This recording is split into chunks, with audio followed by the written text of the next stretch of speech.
It looks.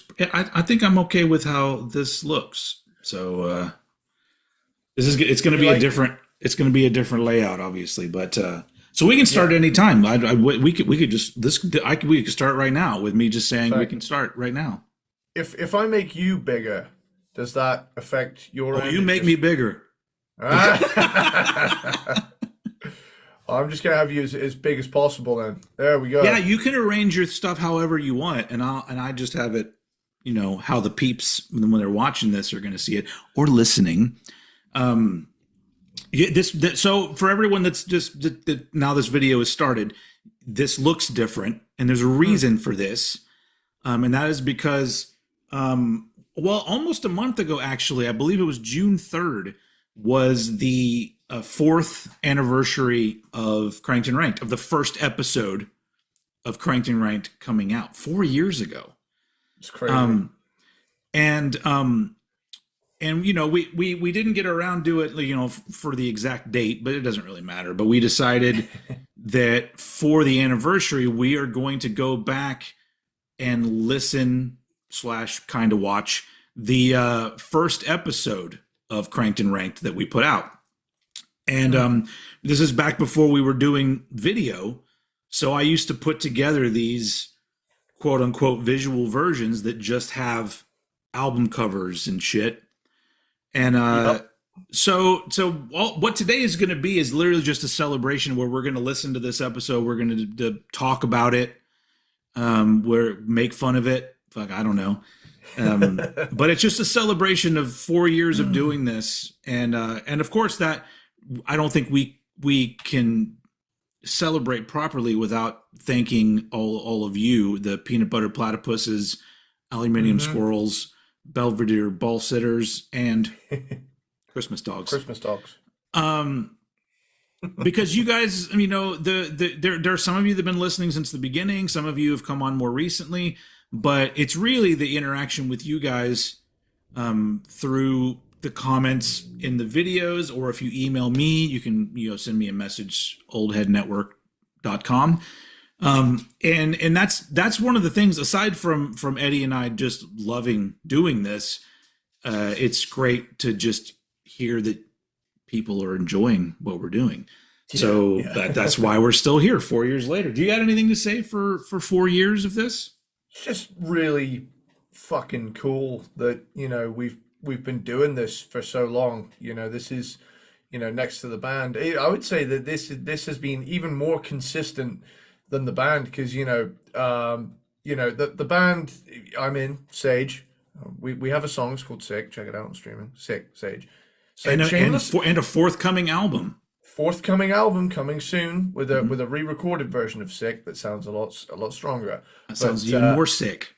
yeah, yeah. So, but yeah, like I say, during the pandemic when this started, I remember the first time I kind of thought of doing a podcast was, I'd really gotten into podcasts in the past year. I was doing my, early content, I was doing it in tandem as a side project for, university at the time. But, as it progressed and got to around the pandemic, just before the pandemic hit, I emailed you Hmm. from the Falmouth University Library, and I was just like, "Hey, we've been commenting on each other's shit. Should we should do a podcast?" And you were like, "Yeah, let's do that. Let's do it." And then obviously the pandemic hit. 3 months down the line, I was like, "Hey, I've quote unquote graduated," which didn't happen for another 2 years, but so all of my work is done. All I'm doing is shifts at Tesco. So Hmm. aside from that, let's fucking crack on and do this podcast because you know, yeah, and it aided in no small part to the pandemic. I had nothing else to do but listen to Yeah. music. This was the perfect opportunity to just dive in with a podcast like this Yeah, and yeah. get it off the ground. So Well, yeah. not only that, on my part, I was doing the Old Head podcast, and the podcast side of the Old Head thing that I was doing felt like it had run its course. Like I had exhausted what I wanted to talk about, and I didn't really like doing it by myself. So it actually came at the right time because I was, I was getting ready to move from Austin to Houston, and I really just had this thing where I've been doing videos on YouTube, and I'm like, well, I enjoy this way more than the podcasts. So if we hadn't started doing this, I may have just left the podcast world altogether. Hmm. But so it was a perfect transition to like, oh, finally I get to like talk to somebody, and he's a dude that like actually gets it. He's so and we found out very quickly that we have very similar tastes, and Eddie's really kind of like a 20-year younger version of me, Hmm. a better looking one, but I walked straight out of Encino Man right here. Look at me. it looks good. It I, looks good. I've got what I'm currently referring to as the funk metal vest. This is my I'm in Faith No More circa 1989 look. I'm on it. Yeah, that or the guy from Scatterbrain. Like it just Yeah, it's yeah. like one of those two.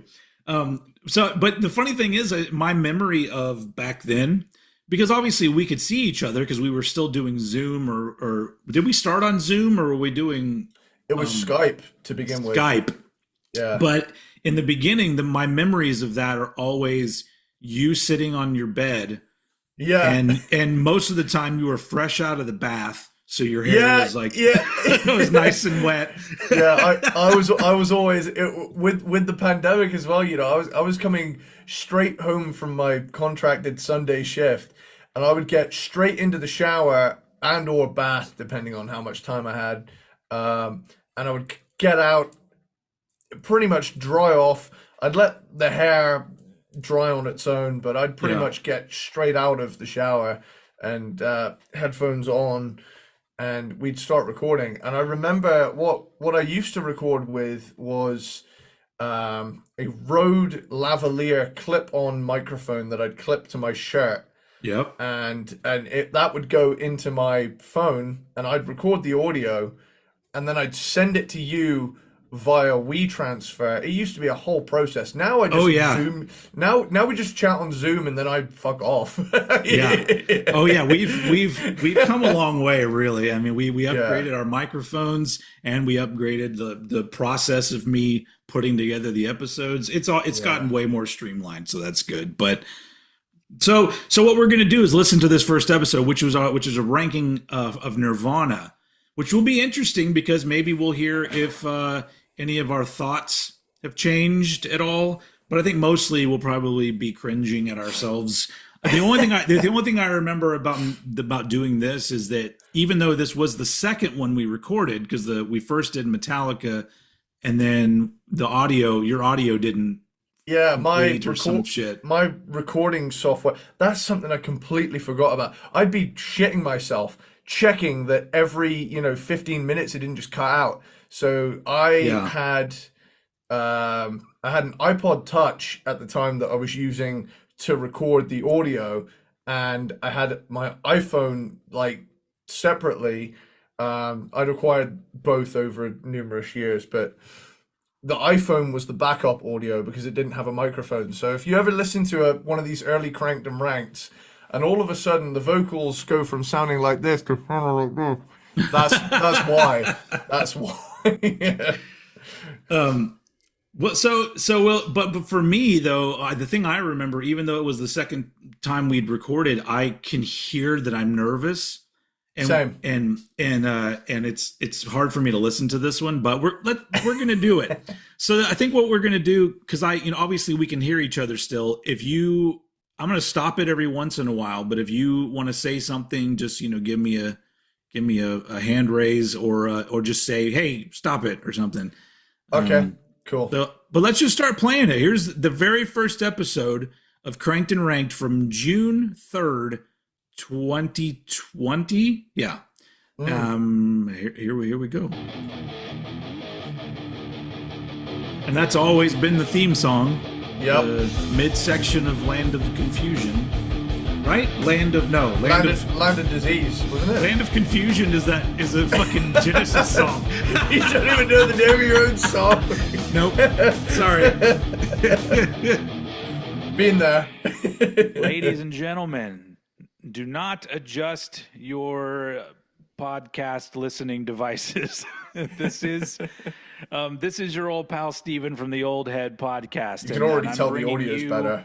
Something. Oh man, back when I used to use my real name more often, I don't say that anymore. I'm just Old Head because it got confusing, and I'm like, the channel's called Old Head. Just call me Old Head. Don't call me Steven. New series of podcasts that are called Cranked and Ranked. And what this is basically me and a good friend of mine, who I will introduce in a second, will be counting down whatever listing we decide to do that's related to rock and metal, whether it be a band's discography or albums from a specific year or some other theme that we come up with. But that, you get the basic idea where we cranked them, listened to them, and now we're ranking them. And so for those of you who don't know me, I'm Steven, and I do a podcast called Old Head, and I also have a YouTube channel where I do a lot of rock and metal related videos. And joining me on this podcast adventure is my good brother in metal, Eddie Sparxx. Sir, give him an intro. What's up, brother?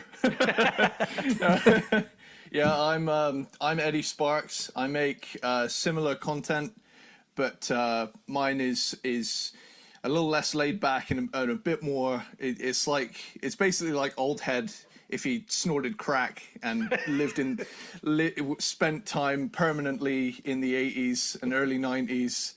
And I make kind of video essays. I generally would do them in front of a green You can screen. tell I'm nervous, can't you? Because I'm like I'm in an iron a little bit, Yeah. This is like talking to a kid version of me. It's like, hello, I want to do a podcast. My podcast is about my favorite Transformers. Number 7, Optimus Prime. Number 7. Yeah, that's all right. But certain circumstances have prevented me from accessing it as of late. But generally, I'll do like mini band documentaries with like funny little gags interspersed throughout. But yeah, and don't worry, my voice doesn't always sound this bad. I've got bad hay fever today, and I got the sniffles. Dude, I couldn't even tell. We lived right. We've moved house since then, but we lived right next to a field. So my like a farmer's cattle field, and it had recently been fucking mowed, and oh my god, my hay fever that summer. It doesn't matter how much Benadryl I took, it was merciless. It was absolutely horrendous, and I just remember like desperately trying to hold it together, like there were some days where I'd have to take a quick little break to just sneeze 17 times into a pillow. Yeah. But oh man, yeah. Also this was the height. This was big pandemic days, and so this was when you weren't able to go to your little studio to do your videos. Yeah. So I was sat on my bed with all of my pillows behind me bunched into a mass for lumbar support, so that when I got up from 2 hours of talking about bands on my bed, I didn't bend over and snap my spine. Honestly, yeah, like the setup I've got now compared to back then is night and day. But yeah, let's keep listening. I'm intrigued. So as you can gather from Eddie's lovely accent, he is not from America. He is from the UK, and I am from the United States. And so the big deal with what we're talking about with these rankings, and the interesting angle that I think we're going to bring to it is the fact that not only are we 20 years apart in age, Eddie being 22, me being 42, but also we lived and grew up on different parts of the world. And so, what was the thing I was saying? Two generations, two continents, one mission, ranking some shit. Today we're going to start things off kind of light and do a discography of a band that isn't very big. But And to if think you're since talking then, about sorry. the scope of Yeah, you're fine. What? Just while we're here, to think, I did the math months, if not a year ago, and I got really intrigued to see how many albums we'd listened to. And I didn't include the special, like, year episodes or anything. I just went off basic cranked and ranked episodes. We Yeah. have listened to over 1,000 albums for this show. Which would mean that in my lifetime, for sure, I feel like, have I listened to over 1 million albums in my lifetime? I think you've definitely listened to over 10,000. 10,000. I would not be surprised. Like, you know, I'm gonna say 100,000. I'm gonna round it up. 100,000 albums. Yeah. I mean, I haven't had much of a life, so there's been a lot of album listening. of influence and importance, I would say it's bigger than some bands that got like fucking 20 albums. Today we're going to be talking about the classic, legendary grunge alternative rock band Nirvana. And so we're going to be ranking their discography. Picture of the band. And so kind of my nostalgic introduction to Nirvana seeing this. was Yeah. literally 1991 when Nevermind came out, and I saw Smells Like Teen Spirit on Headbangers Ball, actually. And then I've been a fan ever since. When were you first exposed to Nirvana? Right off the bat, I wish I could have been around for Headbangers Ball. I trawl the internet looking for episodes of that show. I fucking love everything about it. And so my introduction to Nirvana, I kind of got into grunge through. Now this is my age talking here. I got into grunge through the game Grand Theft Auto San Andreas. First episode. There we go. The Grand Theft Auto, the first appearance. We're not 5 minutes in, and I've already brought up GTA San Andreas. Yeah, I mean, to be fair, it is responsible for a lot of my music taste. So Yeah. And so much so that we did an entire episode based on the soundtrack of that game. yeah, that's fucking 18 months ago now. Jesus Christ, that's crazy. Yeah. And it's set in 1992, and the soundtrack coincides with that. So there's a radio station on there called Radio X. Surprisingly, Nirvana nor Pearl Jam appear on it, but they picked bands like Soundgarden, Alice in Chains, L7, Living Colour. I know they're not necessarily grunge, but they get lumped in with the whole alt metal thing. Yeah. Faith No More as well. And so I was a little bit late in the grand scheme of things when it came to the whole Nirvana thing. But when I did, I was totally on board. And the thing that really sealed the deal for me was the video for Come As You Are. Yeah, and I'll get into that later because I've got a fairly big bit written about that. But All right, well, I guess without further ado, let's jump right in. So we're doing, if I'm right, 5 releases, correct? Yeah. Okay, well, I'm going to let you start with your number 5. First ever Okay, time. cool.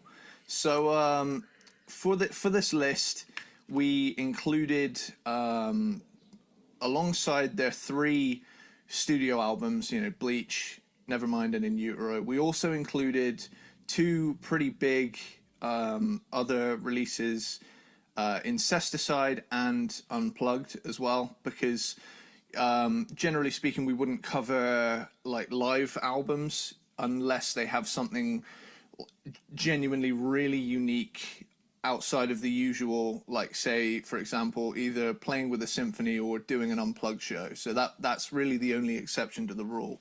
And honestly, I think that my view is that anything after the Unplugged album is a release that had absolutely no input from Kurt Cobain. So Yes. I don't even Yeah. count it. Although I love that song, You Know You're Right. It's a great song. Fucking love that song. But there's a part of me that's like, would he have even put this out? Who the fuck knows? You know, he's not around to tell us. Yeah, I mean that one's one of my favorite ones. But yeah, so for my number 5 pick, I've gone with the album that I've spent the least time with, but also kind of have an opinion about anyway. So for my number 5, I've gone with Incesticide. It's I a have since B-sides I have and since changed my mind on this. Oh, So- this is great. All right. So I've really begun to I you know, this is 4 years ago. Since then, I've listened to Incesticide at least quite a few times, at least 4 or 5. Yeah. And honestly, some of my favorite Nirvana stuff appears on it. You know, Aero Zeppelin, I fucking love that. Like, Oh, yeah. riff on that. Yeah. There's some really, really cool stuff on that album. I know it's not a Nirvana album, but Yeah. I think it stands as a cool release of more than enough stuff to make it a worthwhile purchase. And Oh, I mean, from my point of view, I may even say this exact fucking same thing in the episode. But from my point of view, like, it was a new Nirvana album at the time because it was the first like new release from Nirvana after I got into them, because like Nevermind came out and then I heard the Teen Spirit, bought the album, and I loved it. But this was the one that like I knew it was coming out, went to the record store and got it, and it was all stuff I had never heard, and it was like kind of getting to know the band even more. So it's always just felt like an actual album to me, even though it's probably when you boil it down, it was probably just kind of a cash grab because they blew up and they're like, oh, let's get more Nirvana shit out right now. But it's a pretty damn good compilation to me. I think it's cool. You know, whatever I'm going to say here, you know, probably still holds a bit of weight, but I'm intrigued to hear what I said about this. Let's do it. Let's roll it. Compilation album, and probably the least essential album on this list. It's kind of like a bonus. It's almost like a bonus episode, so to speak. But I will say, Disagree. it definitely shows off their influences, because it goes from sludgy metal to almost pop punk in some places, but you know, in a good way. I'm not a pop punk fan personally. You know, I like some. I have Green Day since changed, but that's about me. You know, I have a real aversion to vocals like bands like Blink-182. That for some reason those I have kind of since vocals changed my mind. really rubbed me the wrong way. Where are you? Yeah, thankfully. I'm this is so a mostly sorry. metal podcast, so Tonight. I don't have to worry. Sorry, I'm stuttered there. I don't have to worry about. You know, because I was going to suggest ranking Sum 41 next time. You didn't want to do that? And you know what? That was meant as a joke, but I'd actually like to rank Sum 41. Yeah. I'm not gonna sit here and pretend I don't like Still Waiting a fucking lot. I love that song. Honestly, like I hear songs from them all the time, and I'm like, this song's great. And they seem to be a killer live band as well. They're about to hang it up though, so it might be kind of cool that once they do, we can actually cover Sum 41 and get to know their discography, because I literally just kind of know the singles, and that's pretty much it. My beef with pop punk wasn't pop punk's fault, and looking back, you know, it was probably maybe a year and a bit later, where just something clicked with me in that genre, where I was like, you know what, I can't defend hair metal and slag this off for pop punk reasons. Like, they're both dumb fun genres, you know. And then we eventually ranked Green Day. Yeah. And So- to be honest, I always liked Green Day. Green Day were like my exception to the rule. But listening to this back, it's almost like I can hear myself at the precipice of me becoming more open-minded. Like, I can hear remnants of like my asshole elitist past as a teenager start to fade away, and then become the more open-minded guy I am today. Something has to be really shit today for me to not see any value in it. I can listen to an album of almost any style at this point and be like, you know what? That might not be something I'd listen to every day, but it's a catchy song. It's enjoyable, for the genre. I have my biases and my preferences, but all in all, I've really come around to that. I would like to take a little bit of credit for that, but absolutely, yeah, you played a big part in that, and but I do know that when I was 22, my taste was shit, and I was kind of an elitist. And as I got later on into my 20s, that was really when I kind of just started to go, oh fuck, who am I trying to impress? And then once I got into my 30s, everything just sort of fell into place with me just going, fuck, I like what I like, and I'm going to start being more open, because you never know. You're going to slag off something 10 years before, and then later you're going to be like, oh, that's one of my favorite bands now. What was I thinking? So here's something I always try to bear in mind now. Is it a good song? Yeah. Did I enjoy it? Was it catchy? Was it memorable? Is it good? Yeah. If it's good, it's good. End of the day, regardless of whether or not the singer sounds like James Hetfield or Tom DeLonge. So with that, let's keep this going. Roll it. I'm intrigued. When I come to think of it, the Deep End, which one is that one? Is that? I literally know very little about that band except for their music videos. I just pulled that name out of my head. I will say there's one song they did that's got kind of a thrashy riff in there that I thought was kind of cool. But yeah, besides that. But we digress. Yeah, we digress. So yeah, and so we would digress a lot over the years. Yeah, it's a compilation of B-sides after all, and with that, it also features 4 different drummers: Chad Channing, Dan Peters, Dale Crover, and Dave Grohl. So you're in for a lot of different sessions on this album. So in places it can feel a little bit uneven. I actually love this album, but it's at the bottom solely based on the fact that it's the combination probably the least of hay memorable fever for and me. nervousness is just really making me for the cringe, very dude. reasons I've stated previously. But I will say the interesting things here. It includes kind of really fast, punky version of Polly, which I think is really cool to see such a slow song in a completely different light. So that one always strikes me as, holy shit, this is that song. So that one always takes me off guard every time I listen to this album. I always forget it's on there, but then when it does, I'm like, this is on Nevermind, but it sounds completely different. Yeah. But yeah, my favorites on the album are the first 3 tracks, Dive, Silver, and Stain.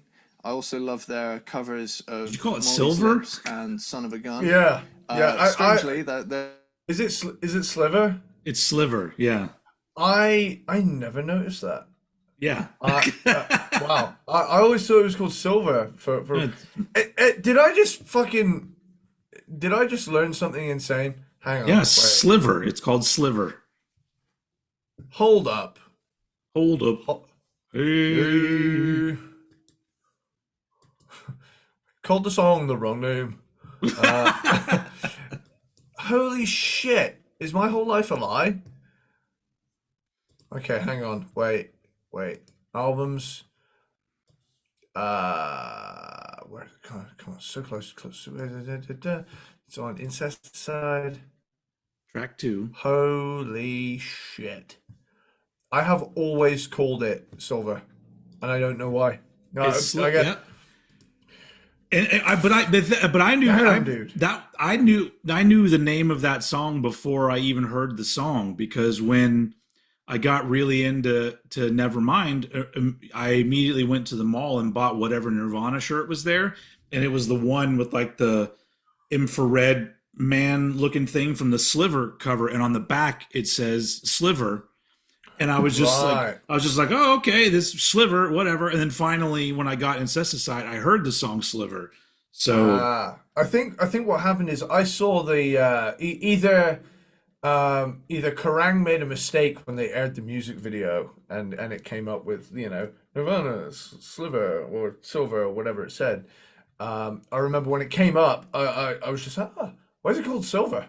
I don't know, the song's cool. I just never thought about it again. Yeah. Yeah. Interesting. Well, there we go. We've done some good here. You now know the correct name of that song. Pop punkiest songs on the album, but I've got a little bit of a soft spot for major keys in heavy rock for some reason. I don't know what it is. It's probably just a breath of fresh air. Because I secretly like pop punk. That's why it hits differently. But yeah, I also Closet love the last pop punk fan. 3 tracks, which are Aero Zeppelin, Big Long Now, and Aneurysm. Those are my 3 favorites. Really? Hey, Big Long Now in particular reminds me Nice. of Alice in Chains, and I fucking love that song. And it's weird to hear Kurt with like a big reverb on his voice. Usually he's quite just there, but on this one it kind of like it's very expansive, and I feel like that's a direction they very could well have gone down had they decided to go down the more like metal Sabbathy route than the punkier kind of thing that they did. If I remember right, I think Big Long Now was actually recorded around the time of Bleach. Yeah, because I know Downer is on here as well, and that's on that's on Bleach. But yeah, there's so many cool sessions on this record, and it really shows off all of the influences. But aside from the tracks that I've mentioned, the other tracks on the record are probably the least memorable material in their catalog for me. So that's why this record is down here. Cool. But yeah, that's my take on Incesticide. All right. I feel like my ranking to some people who are listening will probably not be surprising, because I don't know. It doesn't seem surprising to me. This is not going to have changed for me. My My number last 5 place is I've- the Unplugged in New York. I've come album. around to your thoughts on this, because when I did it, I remember thinking I was about like 14, 15 when I first watched the Unplugged in New York thing, and I thought it was amazing. Like, I thought it was great, but Yeah. I totally get what you mean in retrospect at this point, where I'm now like, yeah, but is it representative of what Nirvana's albums and the rest of their catalog is? Because really it's like their softer songs done acoustic, and a fuckload of covers in there too. Yeah. And I think it's cool for that reason. I mean, I think it's really cool that they went the route of minimal hits, and they just did like something that was true to them. That being said, I am with you in that we're all glad it happened, but I love it. It's the least essential by a fantastic band, Yeah. Well, I think, and I probably even talk about this in the episode. I like the album a lot, and I like everything from Nirvana, but I think the thing that I kept running into was that people would be all like, I can't stand all of like the loud screamy stuff that Nirvana does. I just like their acoustic songs. And I'm just like, what acoustic songs? Because I'm just like, so you mean that like you're talking about Unplugged like it's a Nirvana album? Like it's like, other than that, what do you got? Polly and I was gonna say that leaves you Polly. Like that's the only something in the way is a softer song as well. Yeah, but like at the end of the day, you're gonna turn around and say, "Oh, I love Nirvana. I like 2 songs." Yeah. So I would run into a lot of people that like didn't like. I'm like, well, you don't really like Nirvana. Like, you like that album, and that's perfectly cool if you like that album, because it's great. To me, it's the best Unplugged album. I know some people would argue the Alice in Chains one, but I like the Nirvana one better. I will say, Nirvana for me, close second to Alice in Chains Unplugged. Yeah, However, I think with Nirvana, I loved it helped that I watched it when it premiered on MTV, but I always loved the loose vibe of it all. Like literally, like we're just kind of hanging out, you know, and it almost felt like they literally were just hanging out playing some songs. Whereas the Alice in Chains one felt more like a performance, you know, and everything. But although there is that Sludge Factory part that's not on the album, but it's on the video version where Lane screws up the lyrics in Sludge Factory. They get all the way to the vocals and he goes, "Something I'm high, fuck," and then they start all over again. It's brilliant. Yeah, I love that. Let's keep going and hear me say probably the same shit I just said. The big reason why it comes in last is because, to me, this is not Nirvana in the way that they really sounded. And over the years, this release has kind of bugged me, not because of the album itself, because it's a really well done and classic performance. But over the years, some people will cite this as their favorite Nirvana album, and I just want to say to them, well, then clearly you don't like Nirvana. Because not only is it completely stripped down, which the majority of their music wasn't, but half of the album is cover songs.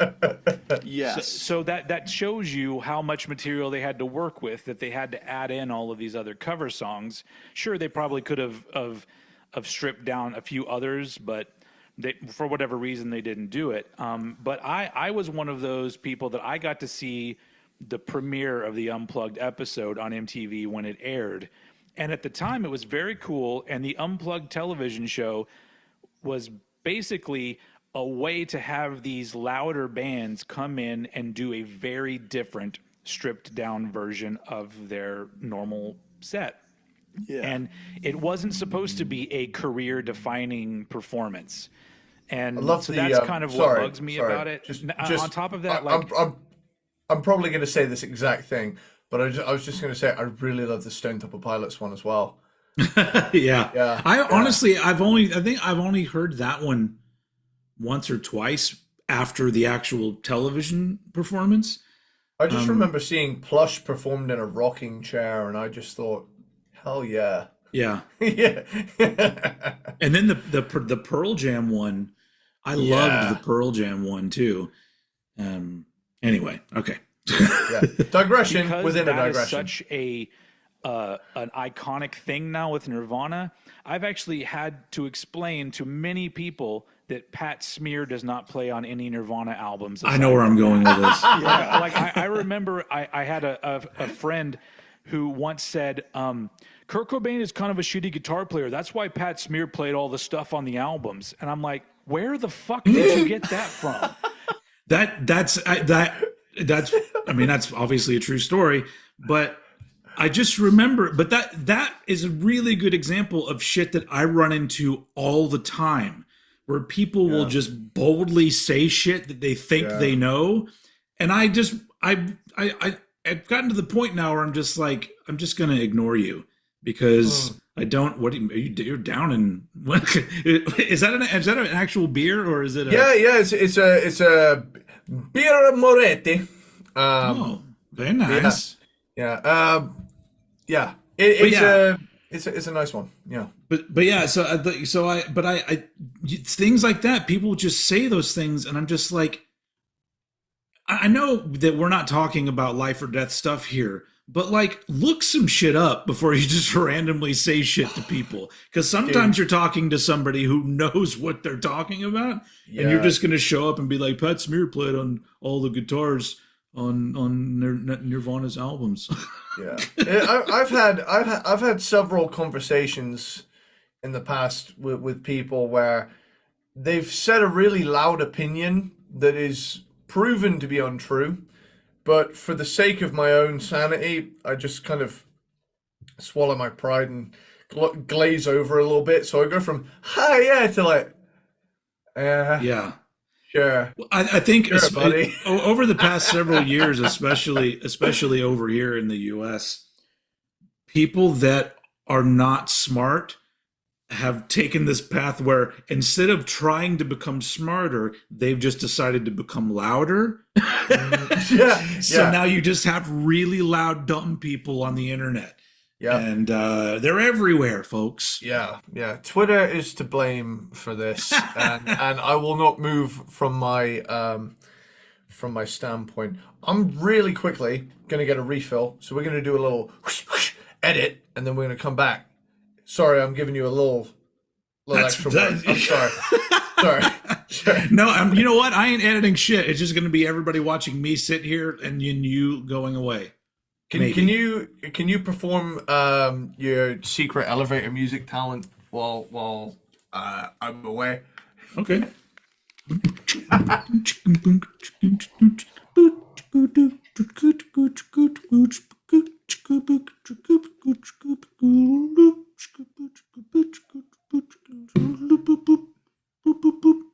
Ah, Yes, miss. all right. Here we are. We're ready to rock. Back in And the it's room. because of this fucking album. Jesus. So it's not a bad album at all. It's just, to me, it's the least Nirvana. But at this point, like, it's weird talking about this band because everything that they did, I would give, a 5 out of 5 score to. I think this is an amazing performance. It's just classic. It's eerie at times. It's I don't after the fact and everything. But yeah, it just is the one I go to the least because when I think Nirvana, I don't think Unplugged.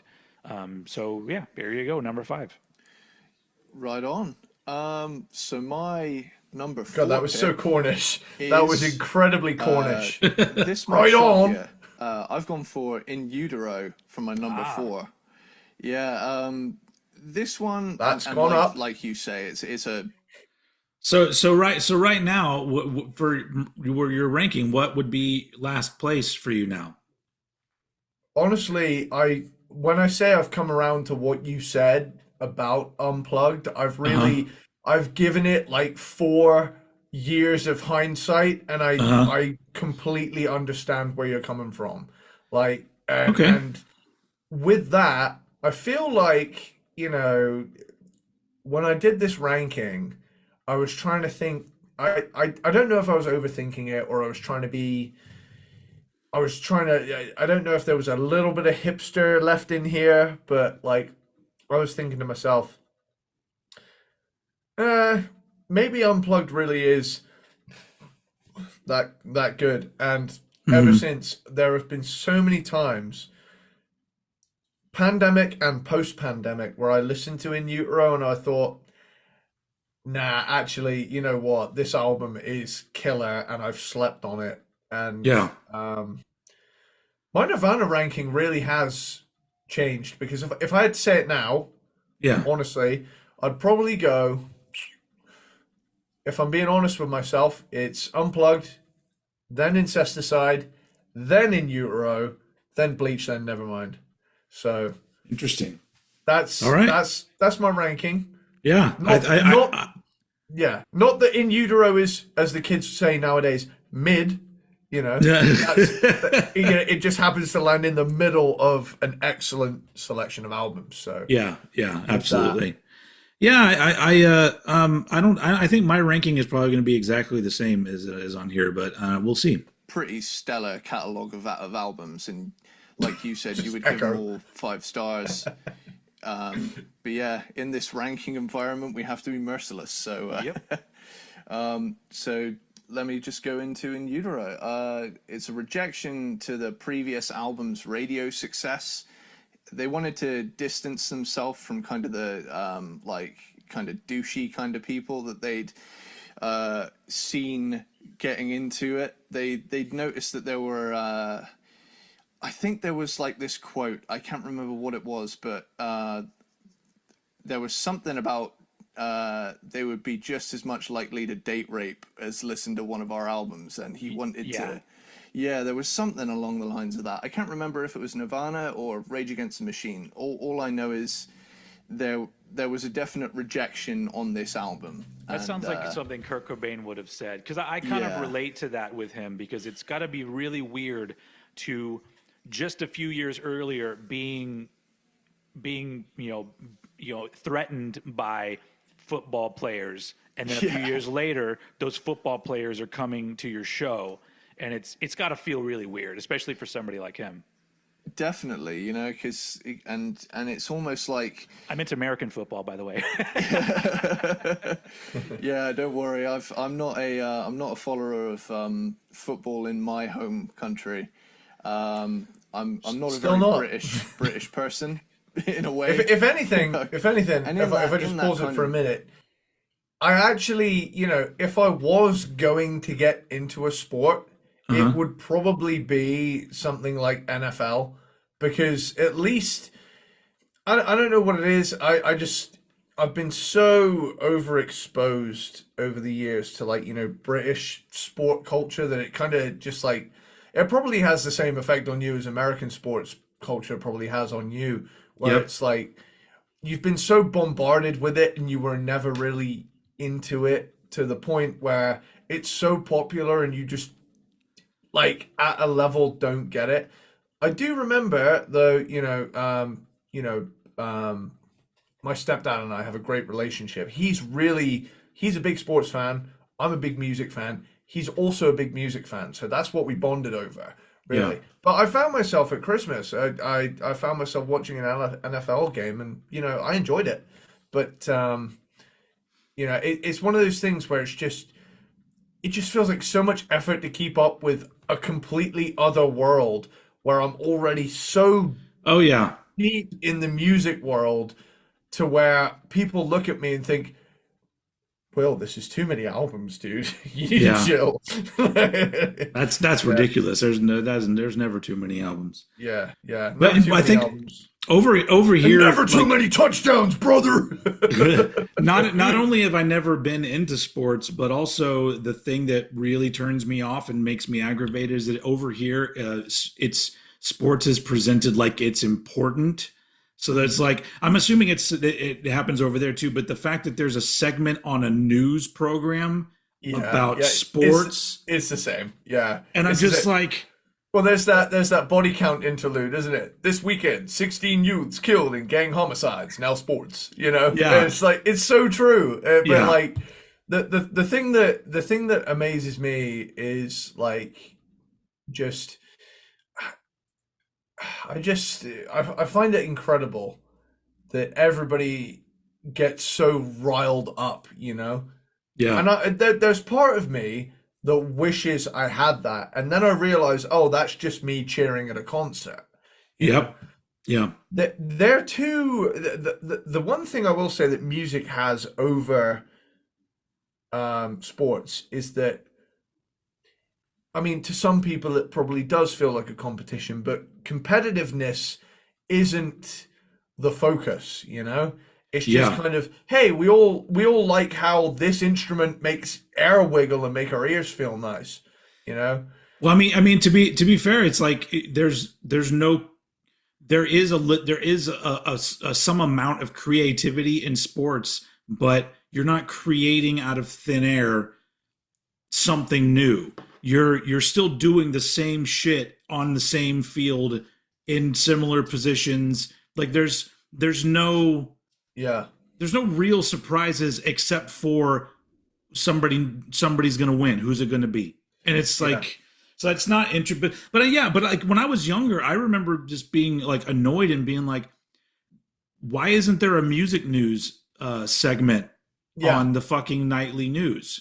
Like, why is it so much more important that these random dudes are running with a ball or kicking a ball or throwing a ball or whatever?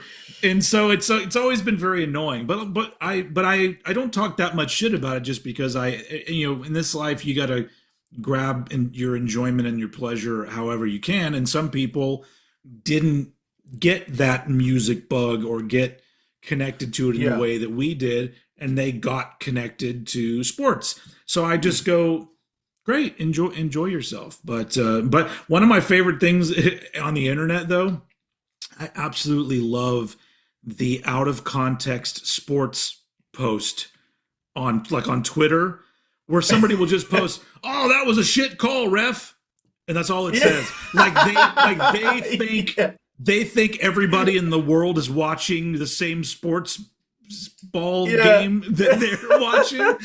And I'm just like, first off, what game is it? What country is it? Who's the ref? What happened? Like, there's so much that's like not there, but they posted kind of like, everybody, don't you get it right? And like, there's me going like, what the fuck are you talking about? That's like me posting like, that song was kick ass, wasn't it?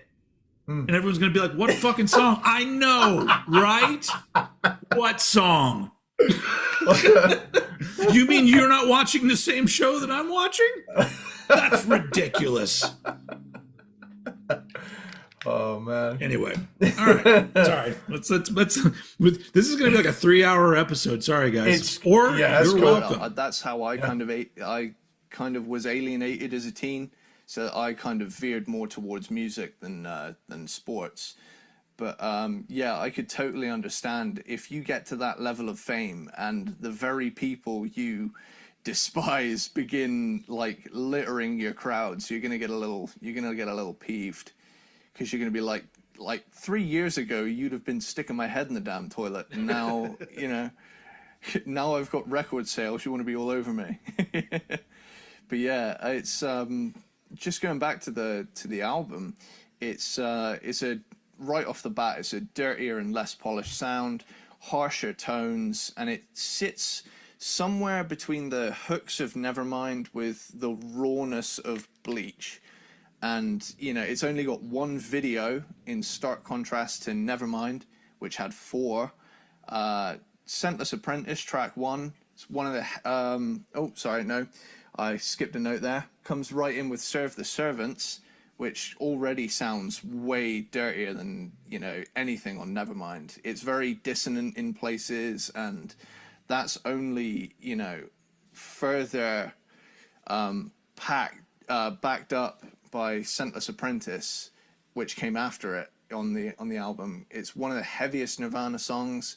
It seals the deal with its dissonant, dissonant parts. That's a little bit of a grooving riff, and Kurt's dialectical thing there. I know they're called Nirvana, but I've got it in my head. It this stems all the way back to. It probably comes up in this episode, but I remember like a huge part in why I got into grunge was like a right place, right time thing. Yeah. And my uncle, who I have mentioned several times before, is a musician and had started a grunge tribute band around the time of me, not me, someone else breaking my leg, and and I had fuck all else to do. I wasn't at school. I wasn't doing this. I wasn't doing that. So they were like, "Hey, we'll just you fancy coming along, seeing what a rehearsal looks like?" And to 14-year-old me, 13 at the time.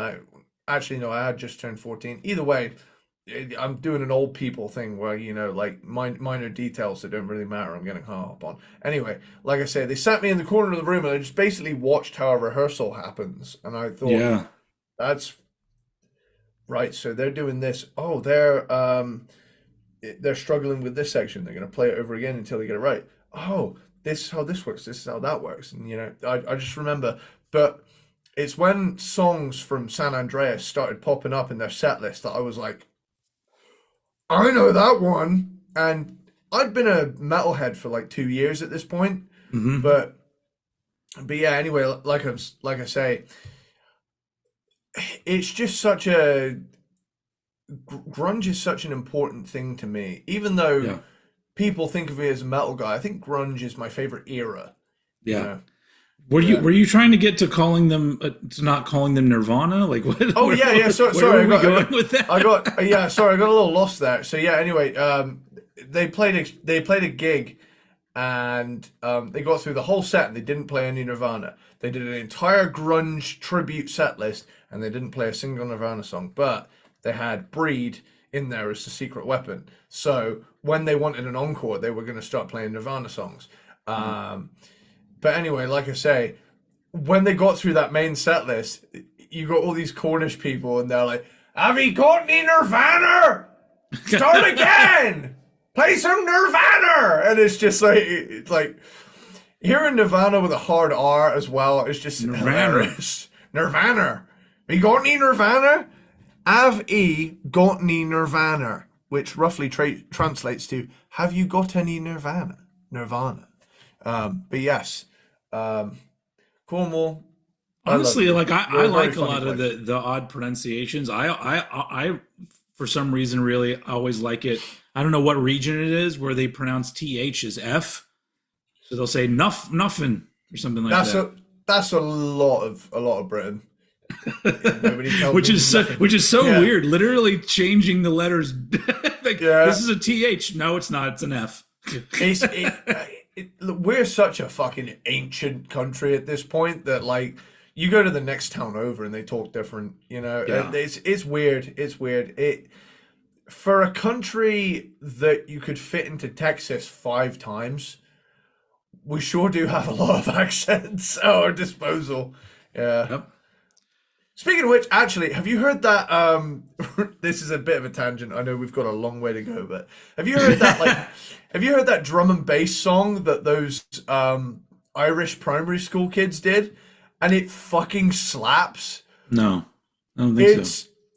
Trust me, right? Their accent adds so much to this song. Like I can't even describe it. You know, is think you can stop what we do? I doubt that. You know, that ended up more Scottish. Anyway, I can't do it justice. Go and look it up. It's genuinely incredible. Okay. The Irish are party animals, man. That's my heritage way somewhere down the line. Hey, I'm Irish. Nice. I don't know. That's what we did. We did the thing where we broke down. You know, you send in your stuff and they break down your heritage. And mine was so boring that I was. I told you that I'm part Cornish. Like there's Cornish in a good chunk in my DNA, but there's also Irish. Just white people. I'm just like an amalgamation of every kind of white person is me. Anyway, let's keep going. Screaming on this song is almost like a deranged man in a straitjacket just going absolutely nuts. But yeah, like right off the bat, I know production wise, Nevermind was very big and very loud and in your face, but this is loud and in your face with its middle fingers raised. It's like fuck you if it was an album. So and Heart-Shaped Box, the album's lead single, even more dirty than any of the previous album singles. Rape Me, while catchy, is purposefully provocative. Kurt was doing everything in his power to just piss people off at this point in their career. You know, Francis Farmer, again, much rawer but still retaining the catchiness. I've kind of done a track by track for the rest of these. I don't know if it's a format I'll stick to. That song's really grown on me. It's allowing me to get all of the album out in a succinct amount of time. Sure.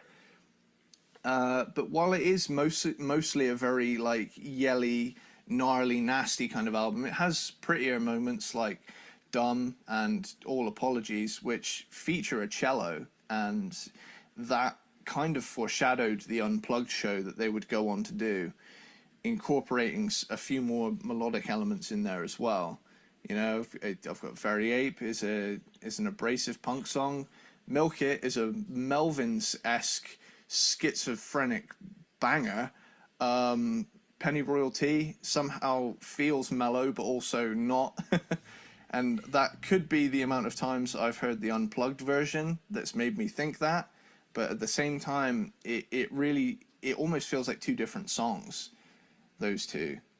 And radio friendly unit shifter, feedback laden sister track to Very Ape to me. They sound kind of similar, but radio friendly unit shifter is definitely a tad more vibey on the whole feedback and gnarly sounds we're going to throw in there. It's similar but even more raw.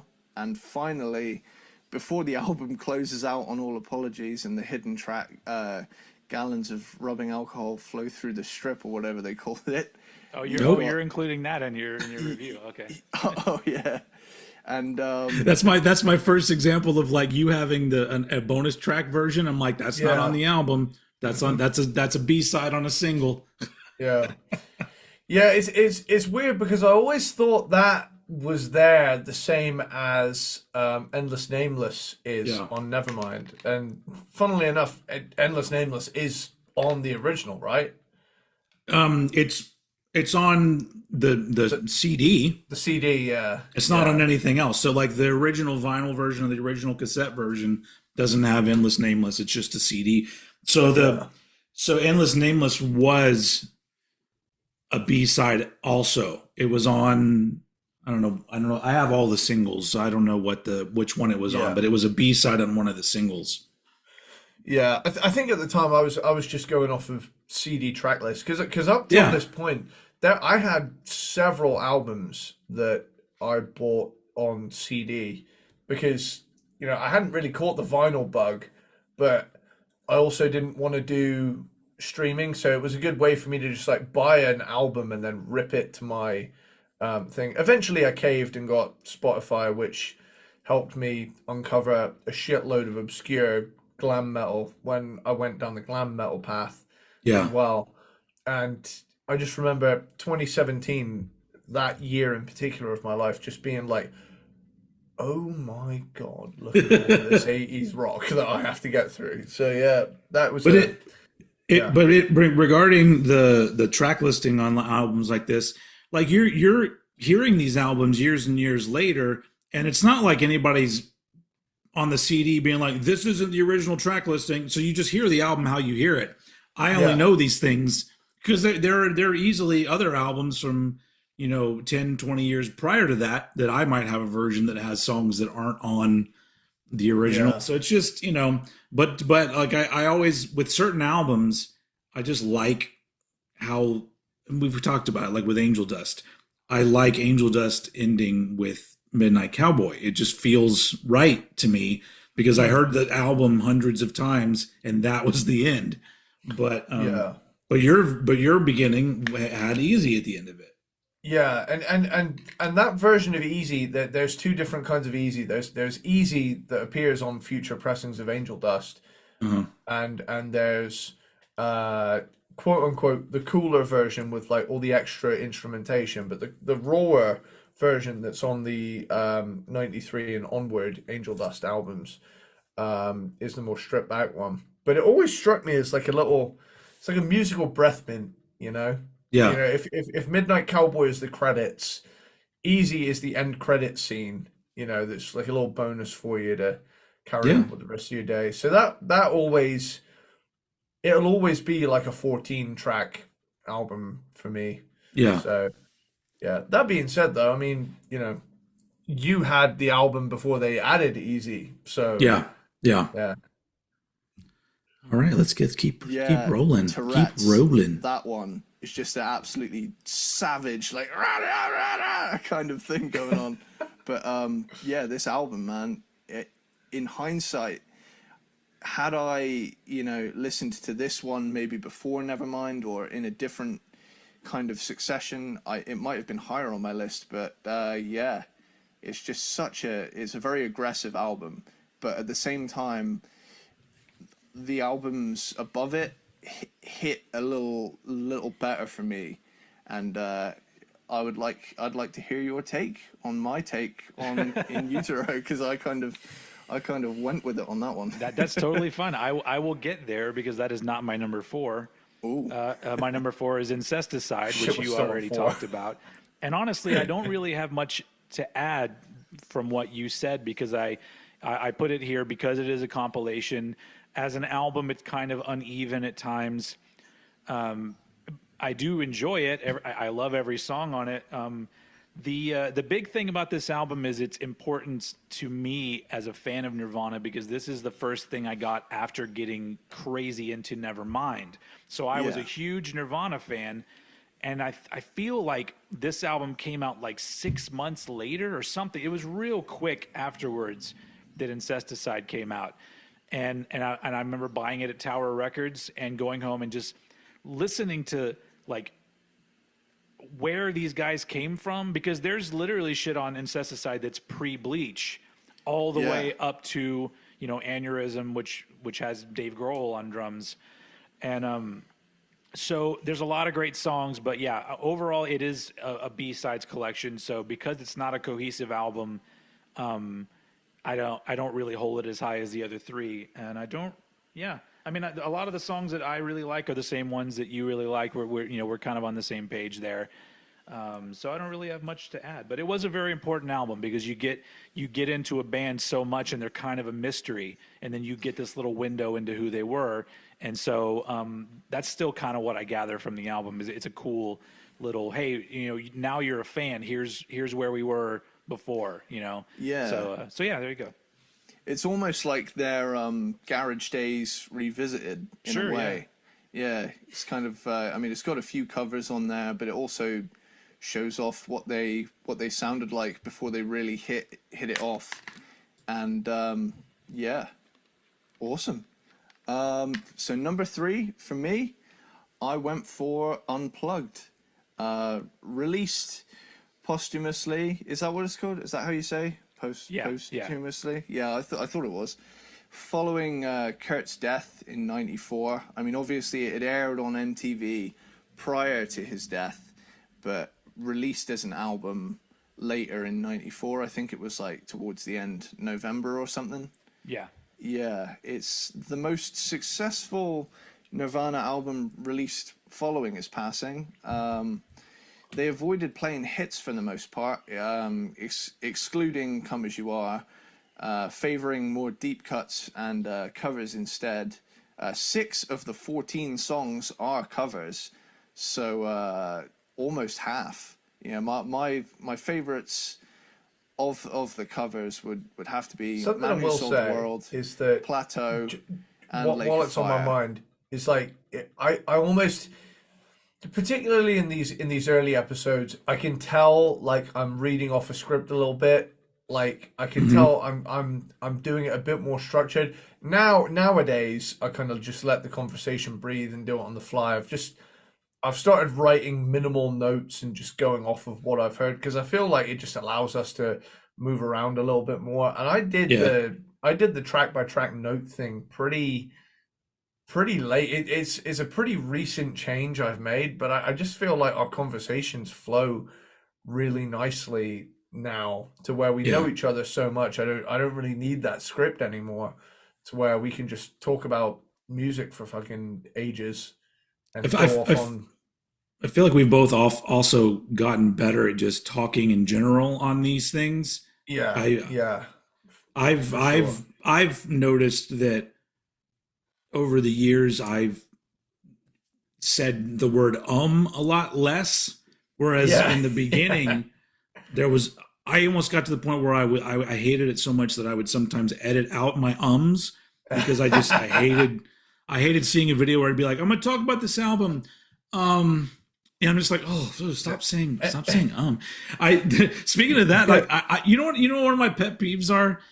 People that do ums, but for some reason, I don't know if they do it on purpose or not, they say their ums really loudly, and I guess to seem like that what they're saying is more important. So usually it's like a person that's like a manager or somebody who's speaking at some thing. They'll be up on a podium. They'll be like, then we're going to take on all of the new work.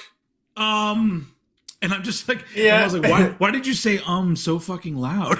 that didn't need announcing. If anything didn't need announcing, it was that word. Anyway, all right, this is going to be we're 25 minutes in, folks. How long is the episode? An hour and 18 minutes. Okay, shit. Holy fuck. Yeah. Let's get the show on the road. We're moving Plateau, on. It took me a minute to decide whether I liked it or not, because in it you can hear Kurt is kind of trying to get to the note at points, but in the end I decided, you know what, that's kind of endearing in a way, a bit more because rolling. It's not a flawless performance. That there's a part in Man Who Sold the World where he completely misses a note, and plays every note around that note until he gets there, basically. But I feel like it fits the band's aesthetic with the whole, you know, punky attitude. Even if they are playing a stripped back acoustic set, they've still got that kind of human element to them, because it's very Absolutely. it's very easy for like heavy rock, and especially like I don't know why I sound so not much so younger. like grunge bands, Absolutely. but the more shreddy weird. bands, their whole we shtick both is sound that like I can teenage play nerd so versions of fucking ourselves. good, I'm like an alien. You can't do this. You can't play this shit. I bet you can't play this. And it's like hearing something like the Nirvana Unplugged gig. Almost, you know, it goes to show you don't always have to absolutely rip to still play good music. And Well, you're the point that you're making. Not to interrupt you, but I do feel like this is a good time to talk about it, because totally. what you're talking about, the human element, the average guy kind of element that Kurt Cobain brought in his Yeah. persona and his music. That's why he's such an influential person to me musically, because I was a teenager, and before Nirvana, every musician I looked at was like a god on a poster on your wall, and you were never going to be able to play like that.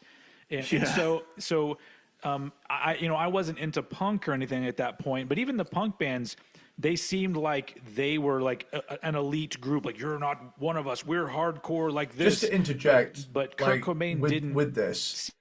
Yeah. It's weird how, like, you know, at the time, you know, the people that could shred got dressed in these crazy outfits, you know, huge hair, huge, you know, decked out spandex, fucking stripy, you know, crazy leopard pattern outfits. You know, they were virtuosos, and they had very loud clothes to reflect that.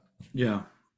When grunge came along, it was like, dude, dressed in the clothes he would go to the grocery store in, has walked on stage and is playing a really well written but not very complex song. That being said, now it's like you look at these virtuoso players now, and they look like average Joes, you know. And you've got all these gent bands that look like they've just finished their shift at Home Depot, got home, put on some tap out gear, done a little bit of eyeliner maybe, and they're playing the most insane tapping technical shit you have ever seen. But they look like someone that could have served you at Starbucks 5 minutes ago, you know. Whereas now I feel like that there is no line anymore. Like, if you want to dress up like a wizard to play progressive rock, I mean, you can. Nobody's stopping you from doing that. But if you want to do like the fake out thing, where you just look like any other guy, like you see a guy in denim and leather with a long hair, you're going to assume that they at least have dabbled in guitar or drums, you know.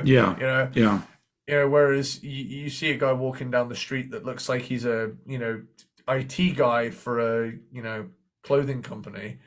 All of a sudden, bada boom, bada bing, this guy is just busting out Animals as Leaders covers. And you think, what the fuck is going on? Yeah.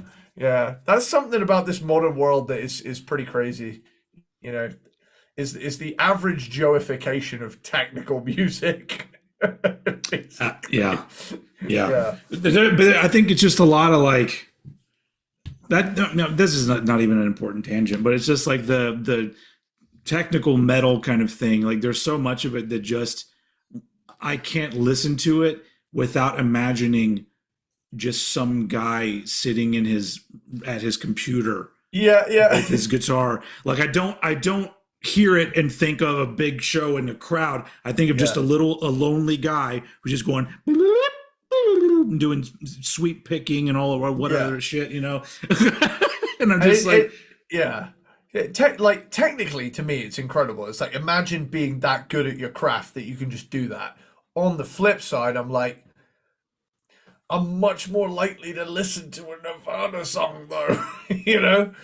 And it's, you know, I can get why these guys feel a little frustrated when they're really, you know, enthusiastic about it, and, you know, but at the same time, write It Smells Like Teen Spirit, and then you're good.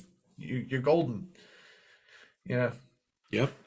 Which another I was just another tangent. Like that's another thing where people on the internet are like, that clearly he ripped off More Than a Feeling like Boston, and I'm just like, just don't talk shit all your life, okay? If you say something that dumb that loudly, you should have your fucking mouth sewn shut.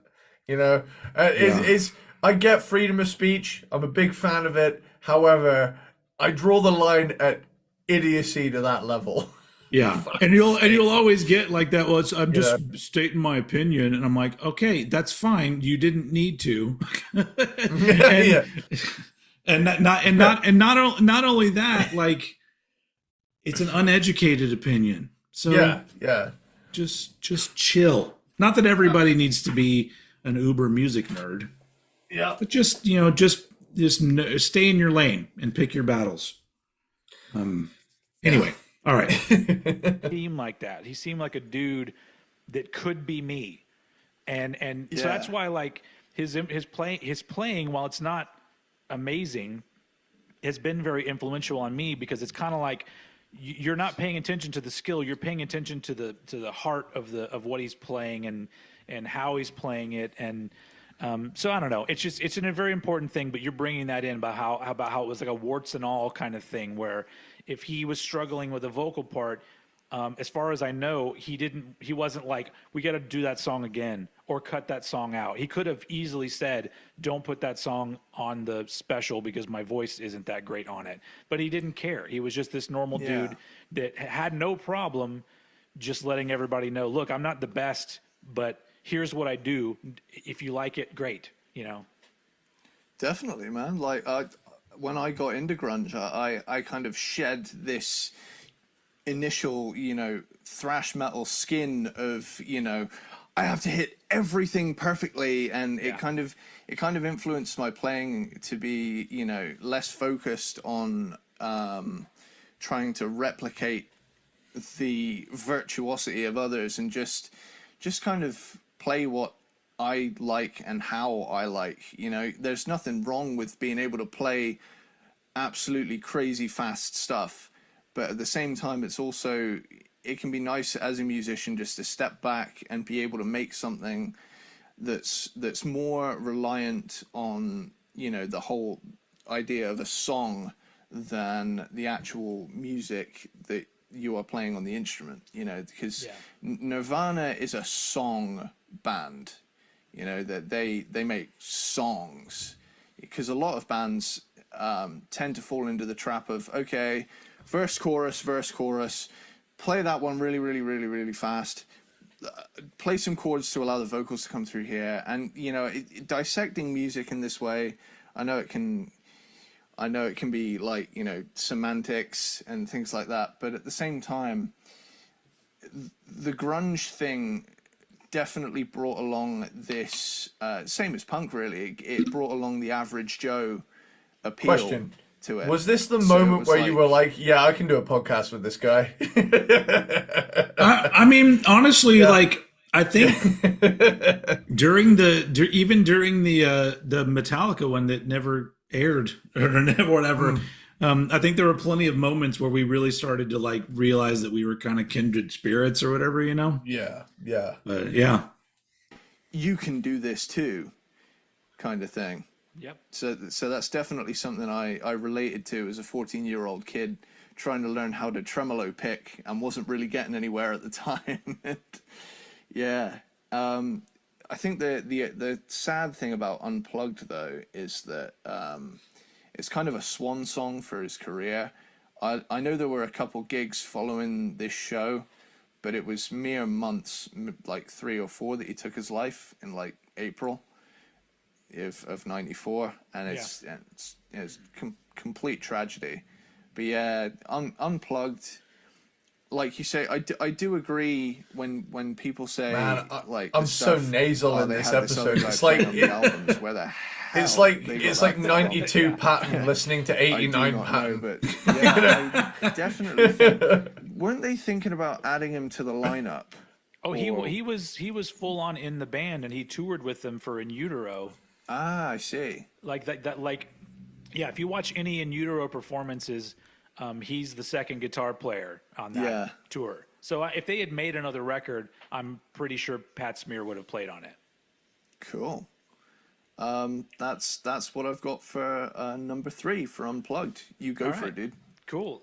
So my number 3 is Bleach, the 1989 album Bleach. I'm still on board with my ranking This from 4 one years ago. comes in at number 3, mostly because while it is a really good album, it feels almost like a band that's still trying to determine what they want to do. Yeah. You could point that finger at Kurt Cobain that he wasn't quite sure. Because if you listen to a lot of older songs, going back to Incesticide, like Arrow Zeppelin, that doesn't sound like a fucking Nirvana song at all. No. And even with Bleach, just the dynamics of it, which does keep the album interesting, sometimes it feels a little bit strange because you have, what is that song called? Is it called Sifting? That one song, I think is what it's called. Yeah. And then you contrast that with About a Girl, and it's like, all right, so I don't really know how those connect at all on an album. And so that's what takes away a little bit for me, because I love all of the tracks and I love the rawness of it. And it's almost got like a muddy kind of sound to it. Oh yeah. But when I first heard it, it was Also, I don't know if I say this on the episode, but because like there's a lot more people like post footage and stuff all the time. I've come to the realization that my favorite live era of Nirvana is the era that you're looking at on the album cover there, where they had Jason Everman on guitar. Yeah. Because, I guess maybe I feel a connection because he's more of a headbanger dude in the band. But I see performances of them as that 4-piece, and they're just such a killer energy to the band at that point. Yeah. And so it kind of sucks that, that he didn't stick around or they didn't keep him or whatever. But to be fair, where they were going, I don't think he would have fit in as well. But just those performances with Jason on the second guitar, I always just go, man, if I could go back in time, I would go to one of those shows to see Nirvana. Was he also in Soundgarden? Is he? Yes. But he joined as the bass player of Soundgarden. Yeah. But that was when they were touring for Louder Than Love. And then by the time they did Bad Motorfinger, they had already gotten what's that other guy's name that played bass in Soundgarden? Ben Shepherd. Ben Shepherd, yeah. So, but also I'm pretty sure that Jason also played. What was the other band? He played in another band too. Like there were 3. Hold on, let me look him up real quick. Because he's got more than just those 2 on his resume. Jason Everman. Mindfunk. Oh, he was also in Mindfunk, which that's pretty fucking sweet too. Old as well. Old was an American heavy metal band from New Jersey. Stone Crow. And he was in the United States Army between 94 and 2006. Yeah. Yeah. And so, but he played on the second Mindfunk album, which was the one that they were recording when the label dropped them. Hence the name of the album is Dropped. But so that it almost feels like he just had a whole bunch of bad luck. Because I'm assuming that he joined Nirvana, and then I think that they kicked him out or just decided to go as a 3-piece. And then same thing with Soundgarden. He got to play with Soundgarden, but he's not on any albums. And then finally he's on a Mindfunk album, but it's the album where they got dropped from their label. So that's probably he's like, fuck it, I'm joining the army. Yeah. Man, like just holy shit, dude. Like I'm looking at his discography right now. Bleach, credited but does not play. No, yeah. Hard to Believe, a Kiss covers compilation, and With the Lights Out with Nirvana. Also, he played on the Do You Love Me cover. Yeah. Yeah. So, he's the thing that makes me laugh is he's on Loudest Love and Louder Than Live, but does not appear on Louder Than Love. Yeah. Man, Yeah. what a fucking He guy, dude. he had a life. That's a dude that I would like to talk to someday. But Yeah. Anyway, all right. Let's keep was going. literally after Nevermind and after Incesticide, and I remember buying this album, and at first I didn't like it, and I remember so I was, I don't know, 14 or something at that point. I don't really remember, but I remember thinking to myself, it seems like they were all stoned when they made this album. And honestly, I don't go against that opinion at this point. I feel like they may have been stoned. I don't doubt that one bit. Yeah, but so for me it falls short from the other two studio albums just because it seems like the least fleshed out and the least inspired, but it is fucking great. It's yeah, each one of these I have to say they all are all great albums, so it's hard putting them anywhere, but yeah, I'd have to put Bleach at number 3.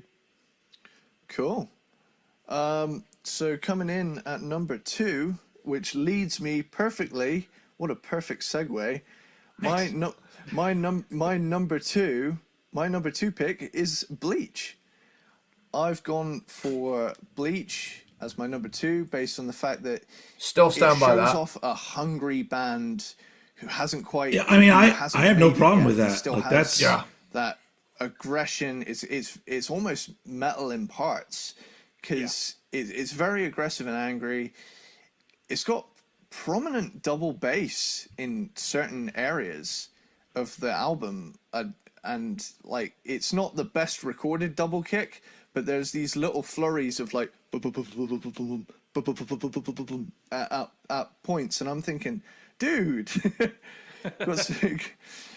who let Dave Lombardo in the studio?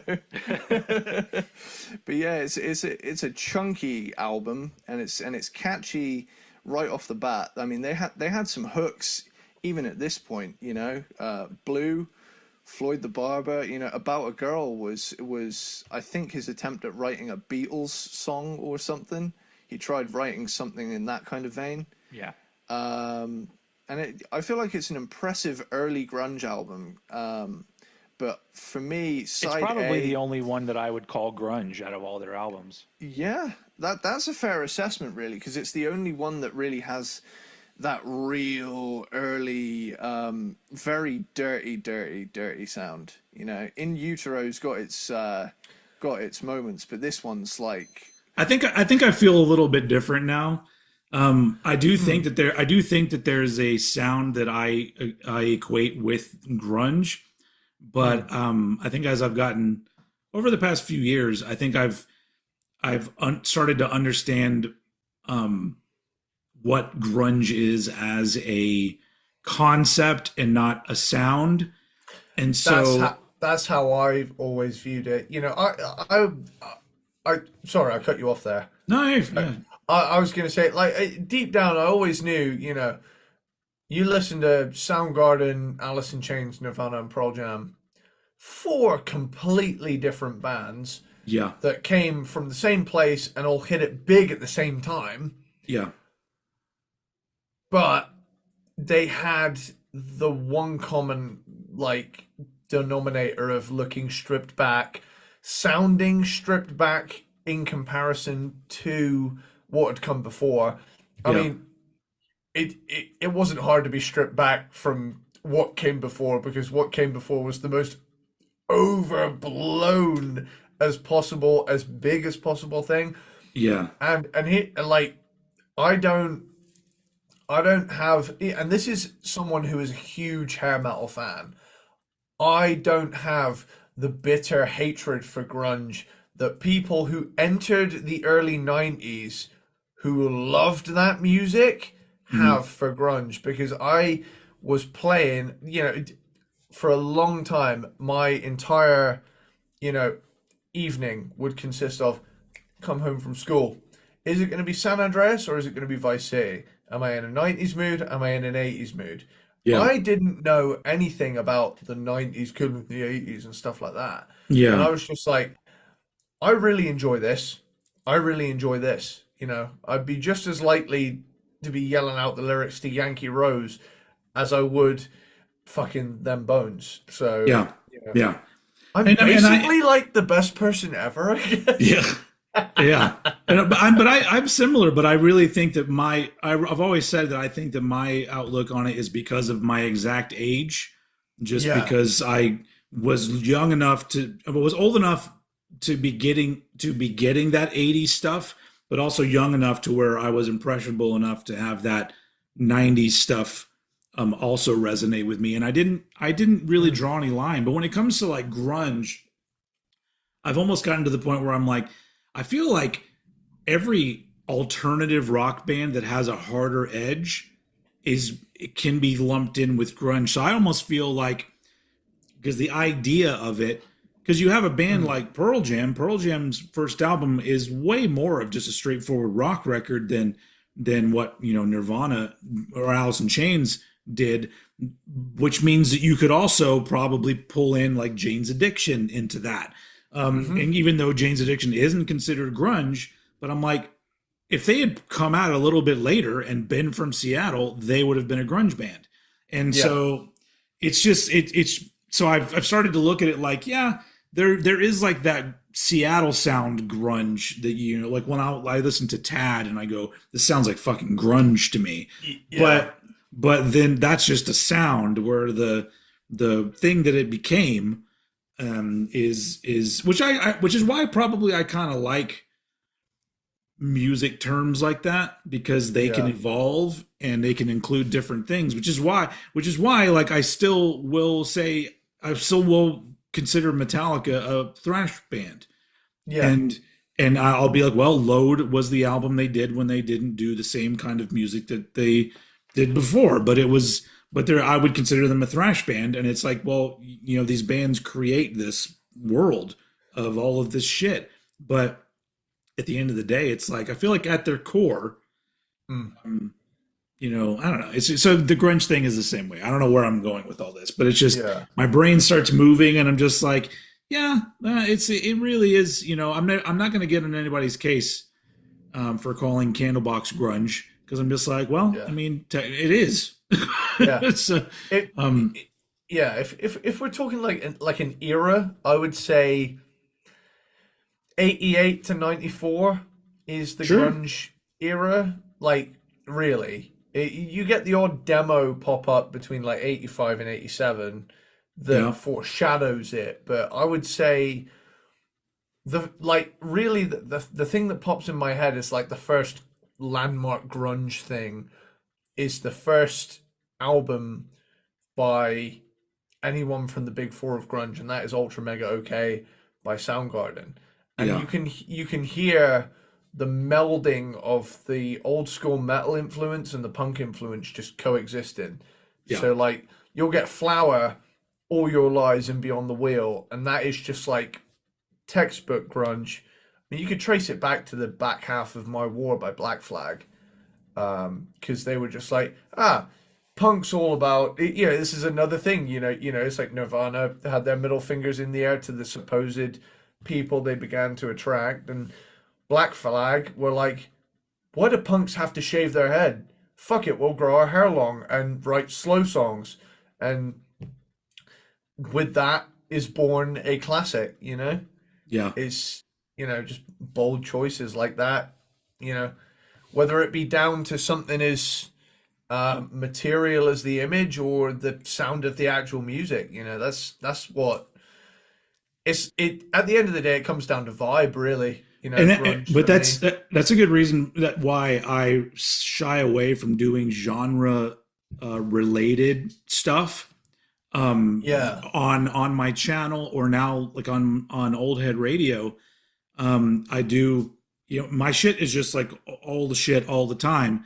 And I've thought about, what if I do like a day where I just play a bunch of thrash metal, and then I will literally like stress myself out over, well, can I play this? Is this really thrash metal? And then I just throw everything out the window. I just go, fuck it, I'm not going to do it. Because it's just the idea of the genre. I'm like, I don't like that. I don't want to I don't know. I don't want to have to limit myself to that sort of shit. Anyway, okay. Speaking of, sure. we finally passed the 30-minute mark at least. Pure, unadulterated dirt right through it. Totally. I would definitely say side A is the stronger of the two sides, especially considering the album starts with the trio of Blue, Floyd, and About a Girl, and it's followed We by do School, a cover of and Floyd. those four in- tracks Oh, nice. set up the things That's that a can be cover we do expected live. throughout Yeah. the rest of the album. That kind of catchy but heavy, metaled up punk grunge kind of feel that really took off in the late 80s and early 90s. I love the kind of Eastern flavor on Love Buzz, which I only found out was a cover yesterday.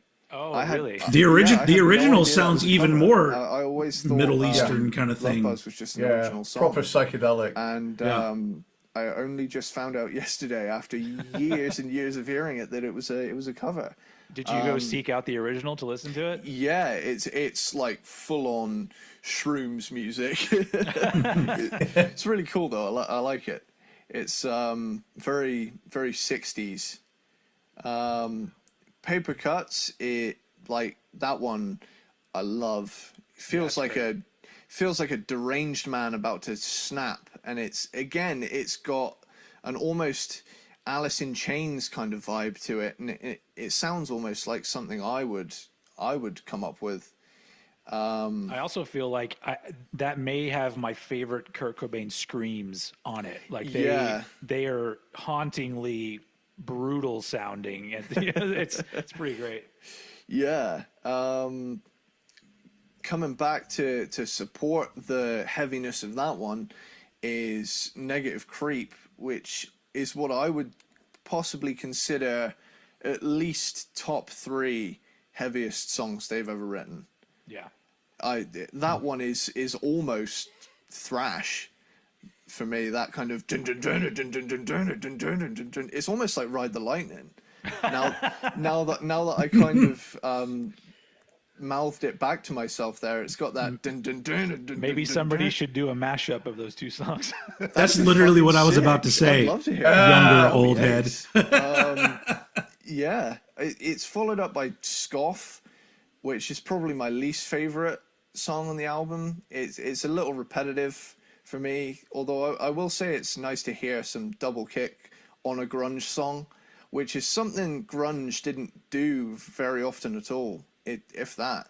I think Quick thing. Bleach That's is one of reminded the me recently. few- I had a really awesome moment with our bass player, Ollie. He was driving us up, driving me up to the gig we played recently in Plymouth at a venue called The Junction. And on the way up, I was just showing him all of these like grunge songs that I fucking love. And he loves a lot of that, like, stoner desert rock stuff. So we kind of meet in the middle on like grunge stuff. Like, and I always kind of think about it as like, he comes from the desert, I come from wet Seattle, and in the middle are, interests meet with just sludgy riffs. And that, he's the first person I've ever met in my life that also knew the words to a Melvin song, outside of you. And I was like, oh, fucking bros for life, man. Yeah, absolutely. See, also you could make an argument that Melvin's is grunge and isn't grunge. Like you could make both of those arguments. Absolutely. Yeah. I just wanted to highlight, Tad and double kick in grunge just made me think of that. I was showing him Inhaler, a couple of songs from that. I was just like, dude, you're gonna love this. Check this out. And he was like, Eddie, add this to my Spotify immediately. Just take his phone. Yeah. Nice. Yeah, it was great. Cool. We got to get to Tad at some point. Oh, fucking right. Yeah. albums that I can think of where grunge bands actually did do the whole double kick run thing. That one. I would say I mean I've always been a big fan of double kick. I know other people have been like, here he goes on his double kick rant again, but I've always just loved that flurry going on. I'm a fan of double kick when it's done in like a natural way, like a Dave Lombardo double kick. Oh, like yeah. I don't want to hear some technical death metal triggered, double kick that God, doesn't yeah. even sound like a drum. Well, I'm like, yeah, okay. because I remember seeing there was this guy that had like 2 drums, and he had 2 drums, but he had single double pedals on both of them, and he was doing these like quadruple kick runs. And it just turned it into this single like sine tone. And in the end, I thought, dude, that just sounds like he's like da da da da da da, and when it was just this giant honk noise. And in the end, I just think if you do it too fast, it loses its whole. I feel like it loses its whole point. If you're into the whole ridiculously fast Rings of Saturn tech death thing going on, great, but you have to admit there is an inhuman level to some of these things. Sure. And it can make the music sound a little bit clinical to my ears, at least. But that whole like thing, Yeah. it's very straight and perfect. And I think that things like that are kind of what separate me from a lot of metal fans, is the fact that I think that 2 things, double kick and blast beats, are not to be used all the time. Oh, I think God, those yeah. are both things that need to be used, because if you use So them too much, I they still lose agree. their Still agree. effectiveness. Yep. 100%. Although I do love Cannibal Corpse, but my favorite Cannibal Corpse is the shit where they slow it down, or there's odd time signatures and shit. But so sometimes I'm all like, okay, yeah, I get it, the blast beat. All right, cool. Move on. I've always said I will take a slow, nasty, meaty riff over kind of blast beat any day. Blast beats for me there are to break up the slow sections, because for me it's nice to hear them every now and again, but like I'll be there like dun, dun, dun, dun, dun, dun, dun, dun, dun, and then dun, dun, and it will go back into the slow, and I just love slow death metal. If I'm gonna listen to death metal, it's got to be There's slow. a playlist I've saved Oh yeah. called we've got Caveman all Death the way Metal, over to and death it's metal. exactly what I'm talking about here. It's like the slowest, nastiest, chunkiest, me find rock, me make fire kind of riffs that just like instill that instinctual fucking sort of thing. Like, you get the occasional blast beat tastefully done, add a little bit of chaos to the mix. But I definitely still stand by what I say here. Yeah. Yeah, even with like the newer crop of death metal bands that I'm into, a lot of those. But yeah, I still really like the ones that hit the groove a lot, and aren't just fucking bashing you over the head all the entire time.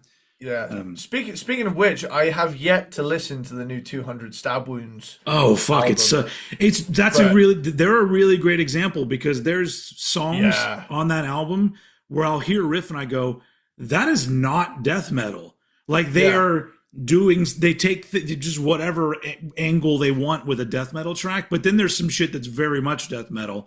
But it almost has that old school vibe of like, hey, we're a death metal band, but we don't necessarily have to sound exactly like you think, I loved the first album, and I don't know if we've ever talked about them before, but like I barely know anything about them other than that Slave to the Scalpel album.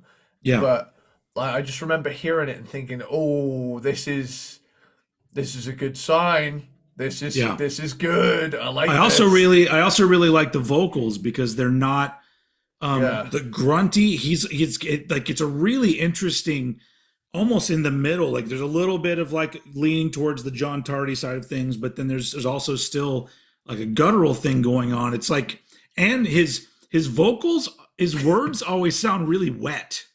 Like I was like, this dude spits all over the microphone. It's gargling blood all over it. Yeah. Fucking awesome. Well, yeah, no, it's a really good album. I already knew I was gonna like it, but just to have parts where I was surprised and I go, oh, this is cool. This is going to be a repeat listen kind of album that's going to reveal other cool shit to me, you know? You want to know something funny is that, you know, that the two albums I'm hyped for are that one and the new Megan Thee Stallion album that's come out very recently. and I have yet to properly sit down and listen to it because I've been busy as shit.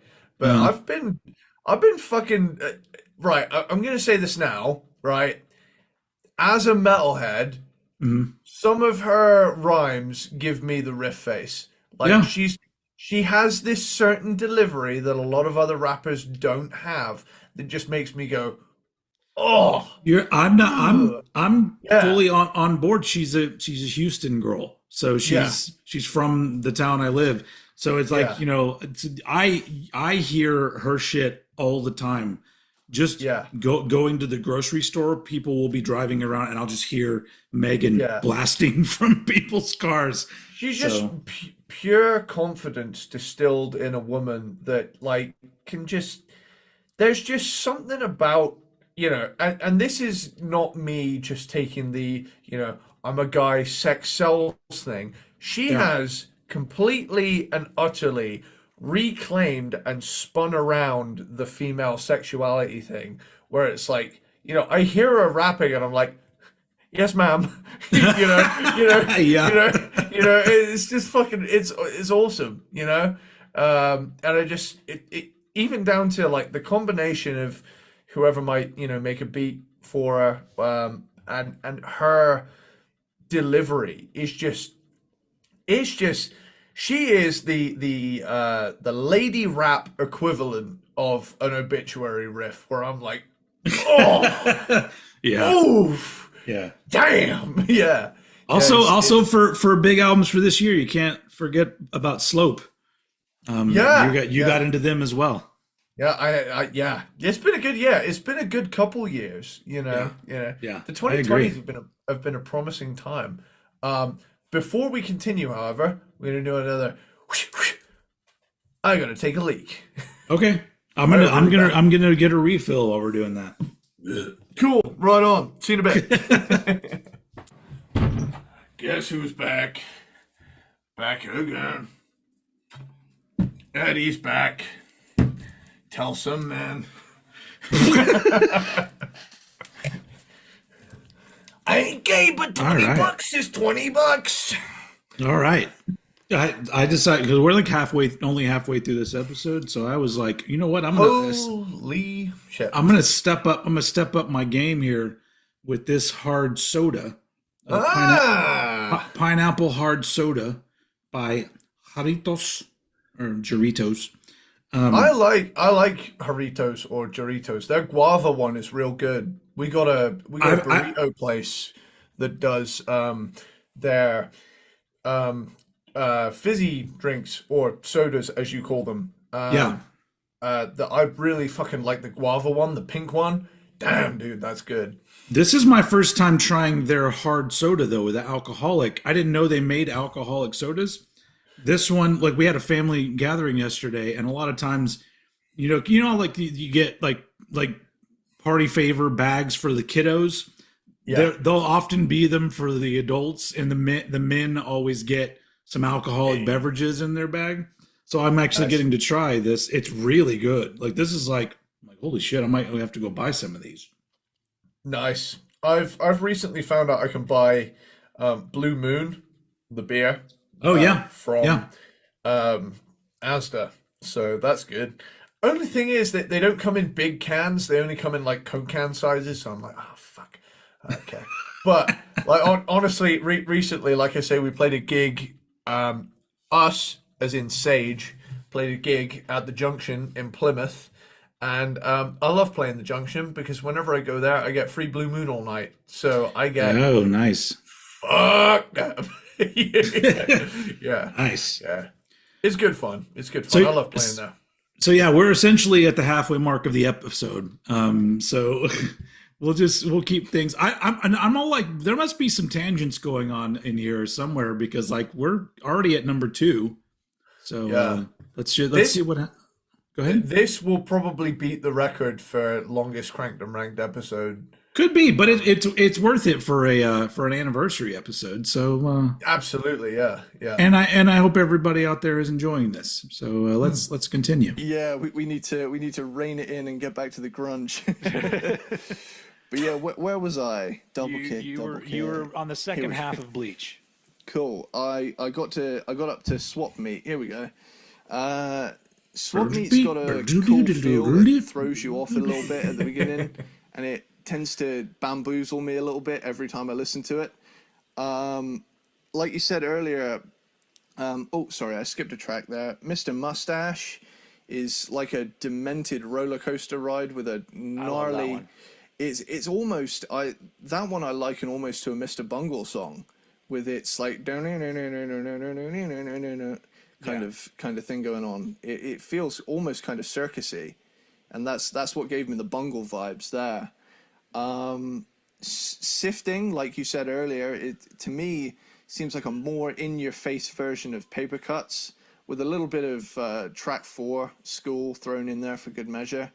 But for me, going back to the whole, I know we went on a full-on tangent with the double bass thing, but just one more little thing. All right. Big Cheese does it as well. And this album is probably the most metal influenced of their albums. I would be willing to put, because not only is it, musically dark, it's also, you look at the album's cover, it's, black and that gnarly negative white kind of thing. Almost looks like a precursor to the whole black metal album cover thing, where they would have like black and white, really distorted looking photos of themselves. But yeah, it's and just closing out with Downer. Bleach sounds a lot better than black metal, though. Face ripping 103 seconds of pure aggression, also showcasing the quiet verse, loud chorus thing that would become commonplace in many Nirvana and all-round grunge songs. Which originally that was not on the album. I don't know if you knew that.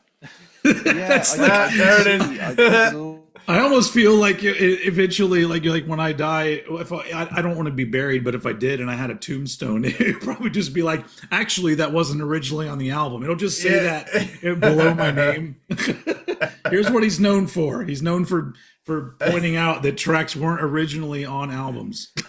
A bit of research following it, I was like, hang on, why is Downer on Incesticide if it's on Bleach? I thought, did they just, need an extra song and say, here's one, in case I didn't notice it. The first version of this album that I had was on cassette, and it ended. Funny, also, I probably don't talk about it here, but the original vinyl version, I don't know if it was the CD version, the original vinyl version doesn't even have Big Cheese. Really? It ends at Sifting. That's the last song on the album. Huh. So, and fun fact. With Big Cheese. That's always been the ending of the album for me. So is that like an original pressing kind of thing, or is that like a more international thing? I'm not. I think it was around. I think it may not have been just the first pressing, but it was an early pressing of it. Yeah. You can get like on vinyl. I have a repressing of it, but it's a repressing from 2000, and they Sub Pop kept it as the original vinyl version, right? With the same track listing and everything. So yeah, that's just kind of how I've always seen it. But Downer's a great song. Awesome song. Awesome. You done there? Awesome. I am done with Bleach. All right, cool. Well, my number 2. This is where it got tough for me. Ooh.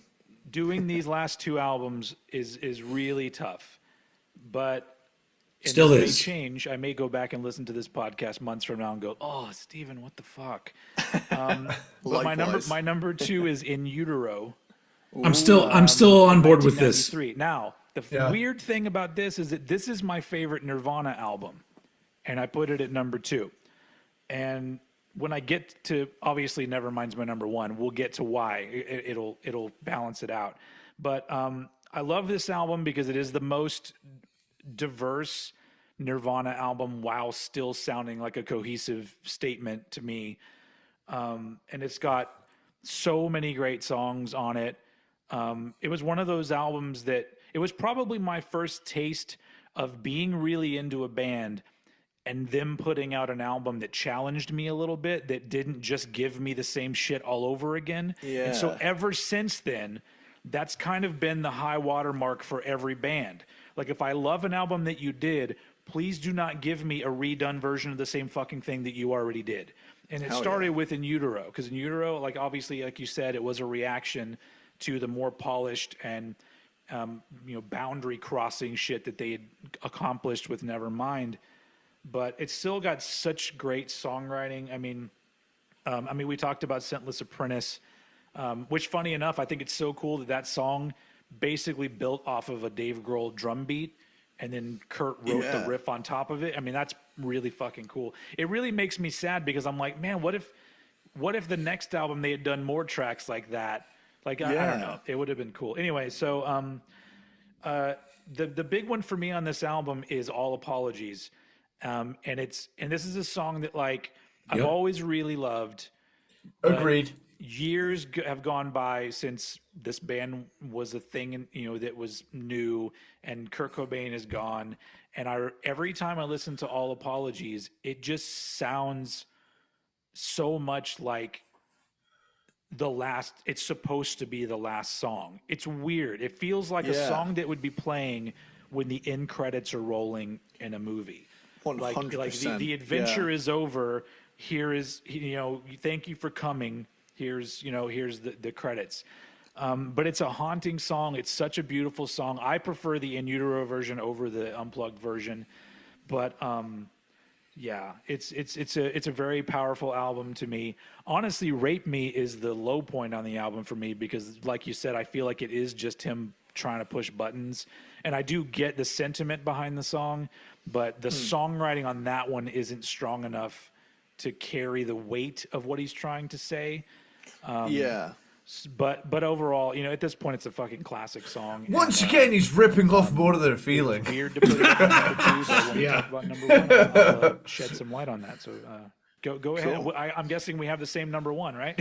Yeah, but just before we go into number one, I just want to build off of what you said, saying earlier, would it have been cool to see, what the next Nirvana album would have sounded like? I'm not so the thing that I thought that I probably talked about, but I didn't. I probably wasn't comfortable talking about it yet because we didn't know each other that well. But All Apologies wasn't always like a song that I considered a favorite Nirvana song, but I always really liked it. But I just remember, so this would have been probably around 2016, maybe. It was prior to me meeting my wife. But I just remember at that point in my life, I had gone from living in a house, having kind of a family, and then breaking up with the woman I was with, and then all of a sudden, and that was my daughter's mom. And then because it was a bad relationship, but I got my daughter out of it, so it's all good. But then immediately going from living in a house in a neighborhood where it was, I loved the house, it was great. All of a sudden, I was in the tiniest one-bedroom apartment I had ever been in my entire life because I had to get what I could afford. And I remember it was really depressing for me, just mostly because, like, all of a sudden, my daughter spent a lot of time with me in that apartment. Like, I had her a good amount of the time. But all of a sudden, like, I just felt bad. Like I had, like, failed. And now all of a sudden she's got to hang with me in this tiny fucking space. Like, literally, like, my apartment was maybe 2 times of this room that I'm in, maybe. So anyway, it was a bad time in my life. I was depressed. I was drinking a lot. It was not great. But then, so that, I think that happened around like 2014 or something like that, but this is 2016, still in the little apartment. And it was one of the nights that, like, my daughter was with her mom, and I wouldn't go out and party. I would go buy a 12-pack and I would just listen to records in my little shitty apartment. and I would just get really drunk by myself and listen to music and sing at the top of my lungs. But I just remember one night I was all like, you know what, I want to listen to In Utero, and I threw In Utero on, and it was like I was just so enjoying the album, and I was like, oh, this is fucking great. And then all of a sudden, All Apologies starts, and I literally just started bawling, like crying, like the song affected me in some sort of way that I was just like, this is the most beautiful thing I've ever heard right now. And like, and it was, and I don't know if it was like a connection to like nostalgia from back in the day. Like, hey, remember when your life was all ahead of you and now you're at the lowest point in your life right now. And you're hearing this song, which is essentially the swan song from a hero of yours, a person that you looked up to that was really influential. So I just remember like that song hitting me in a way that had never hit me before. And it just, I lost it. I completely lost it. And so from that point on, it's been like one of my favorite Nirvana songs, because I'm just like, now I hear it totally differently. And I'm just like, man, it is way more powerful than I even thought at the time. And so anyway, that's why it became like such a big song for me, because I'm just like, man, it's very rare. There are songs that do make me feel emotional, but it's not a lot. There's probably maybe a couple dozen or so out of the hundreds of thousands of songs that I love. But when one does that, when one manages to break through that barrier, that emotional barrier, and all of a sudden it becomes more than a song, it becomes like something beyond the normal meaning for you, which a lot of people, everybody has those songs, I'm sure, music fans. Yeah. But anyway, I can't remember if I sent it to you, but like the one that sticks in my head is "Nutshell" by Alice in Chains. Yep, that's That that. one. Yeah, I was at a really fucking low point during the first Christmas of the pandemic. I had been, oh God, I'd already been away from my now fiance for 6 months. We'd been separated because she had to move home. Yeah.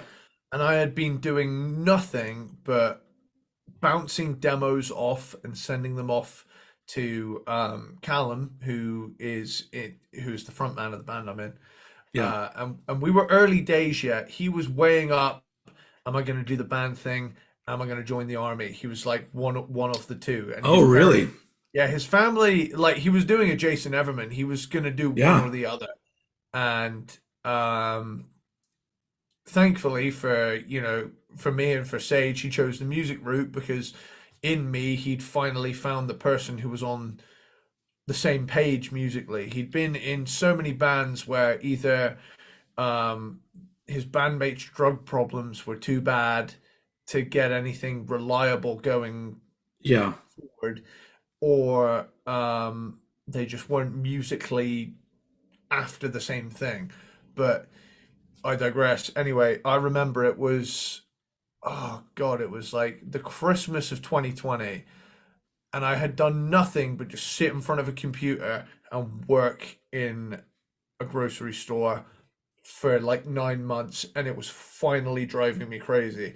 And at least some people around me could shag their way out of the boredom. Not me. I was also long distance, so I was like, oh, for fuck's sake. Not one thing in my life at that point was going well apart from the podcast. The podcast was that one, brief evening of relief from just the bullshit of that era. And like, as nice as it is to hear this like early version of the podcast, holy fuck, I am so glad we are where we are right now. I agree. Good I agree.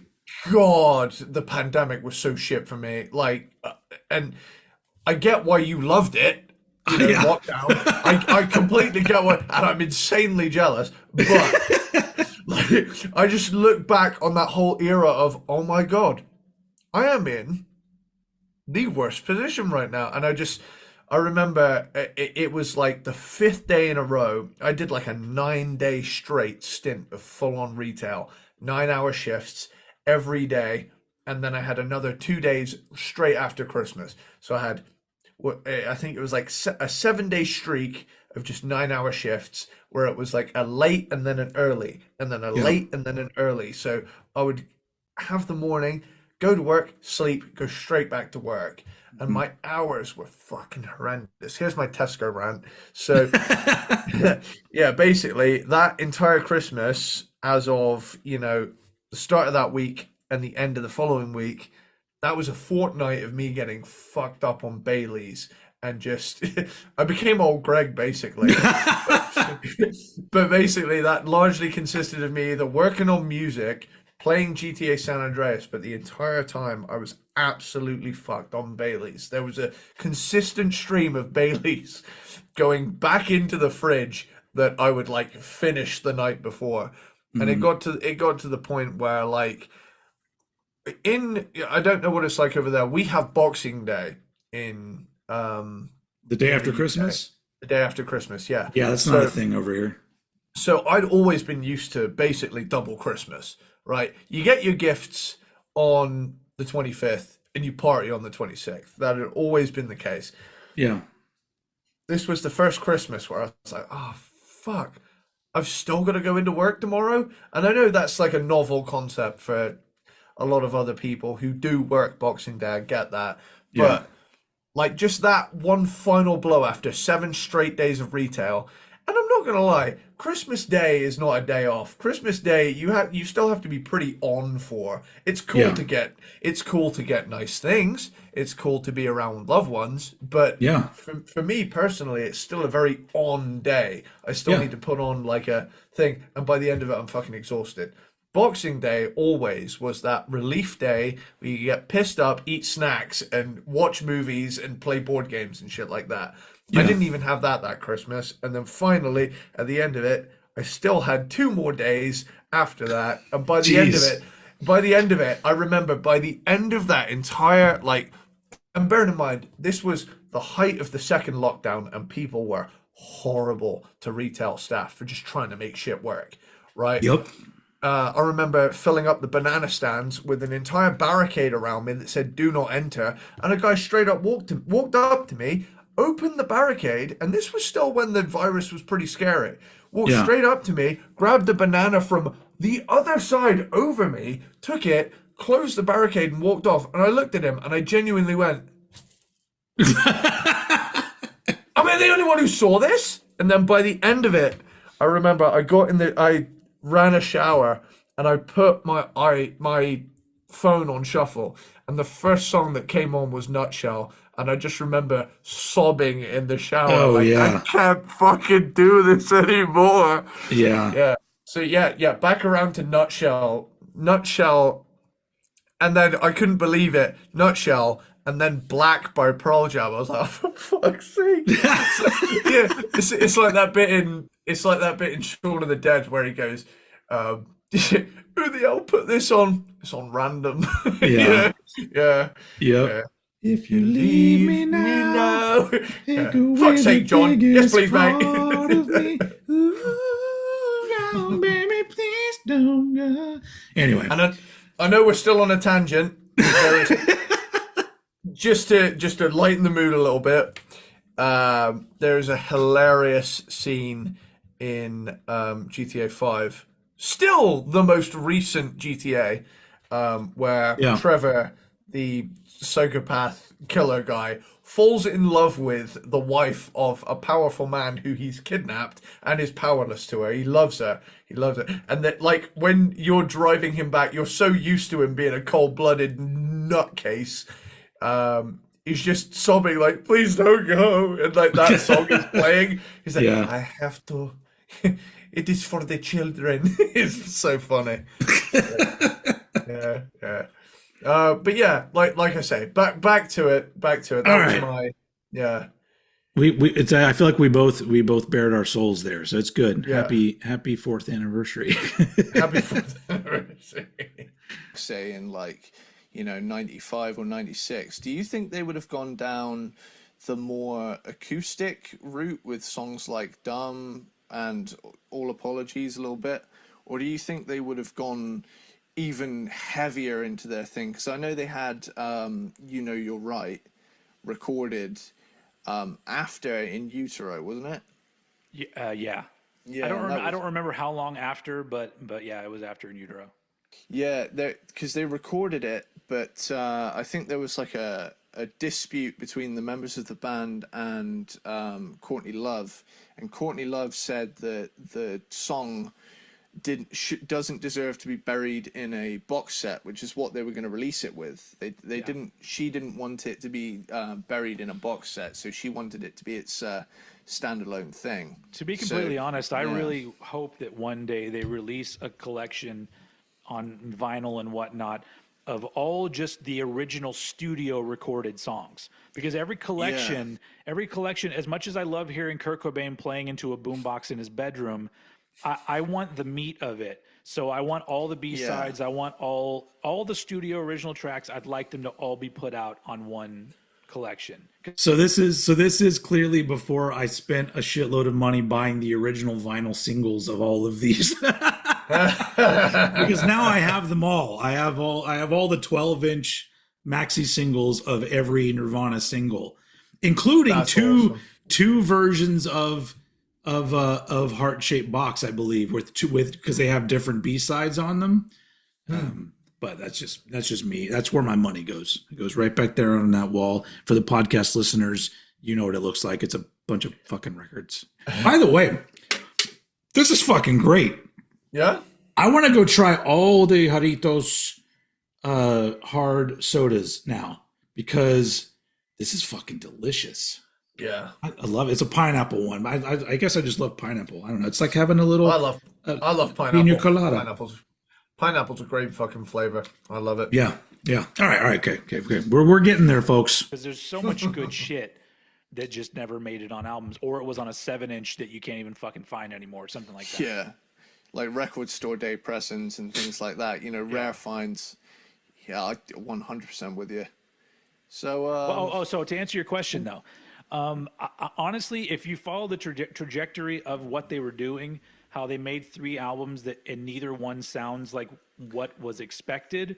Yeah. I almost feel like if they had continued down that path, because they did the unplugged thing, I almost feel like they may have turned up the heaviness a little bit. But I almost feel like if you go back and you look at a lot of the shit that Kurt Cobain was into, I mean, he in that journals book that they released a lot of his he did like lists of albums, and he had everything from like Public Enemy to Slayer to Gang of Four, like all of these things. And so there's a part of me that thinks that he would have started probably experimenting more with odd time signatures and maybe a little bit of droney kind of shit. I feel like he would have pushed things further, at least by then. But there's also a part of me that thinks he may have quit at that point anyway, because he was unhappy with the whole thing. I agree with that. I think so. And that's the weird thing. You get into the conspiracy theories about his death and all of that shit. But the one part of it that always strikes me as kind of eerie, although I don't ascribe, or whatever the word is, to those theories. It is really weird when you look at his suicide note. All of it sounds like he's just quitting the business until the last few sentences. So it leads me to believe that even if he, whether it was heroin induced and he just, his judgment was cloudy, or whatever it might be, if he had somehow found his way out of that, I think he would have quit. I think he would have become an artist, or a writer or something. I really feel like he may have just bowed out at that point. So yeah. And do you think as well that the grunge scene wouldn't have kind of nosedived after that? Because I know that I did watch a few like grunge documentaries, and the big thing they always state is that Kurt's death kind of took the wind out of everybody's sails. And but I also think there's not Silverchair feeling of, oh shit, we're famous now. I think that if he had, I don't know, that gets into like deep waters of speculation, because there are a lot of those bands, and a lot of them aren't the ones that people talk about. Like, people like to shit on bands like, Bush and Candlebox and think bands like that. But I don't think that that's it. I think that those were still genuine bands trying to do something. But I think a little bit later down the line, you started to get these bands where you could tell the dudes kind of wanted to be a Kurt Cobain, and so that, I think that kind of fucked things up.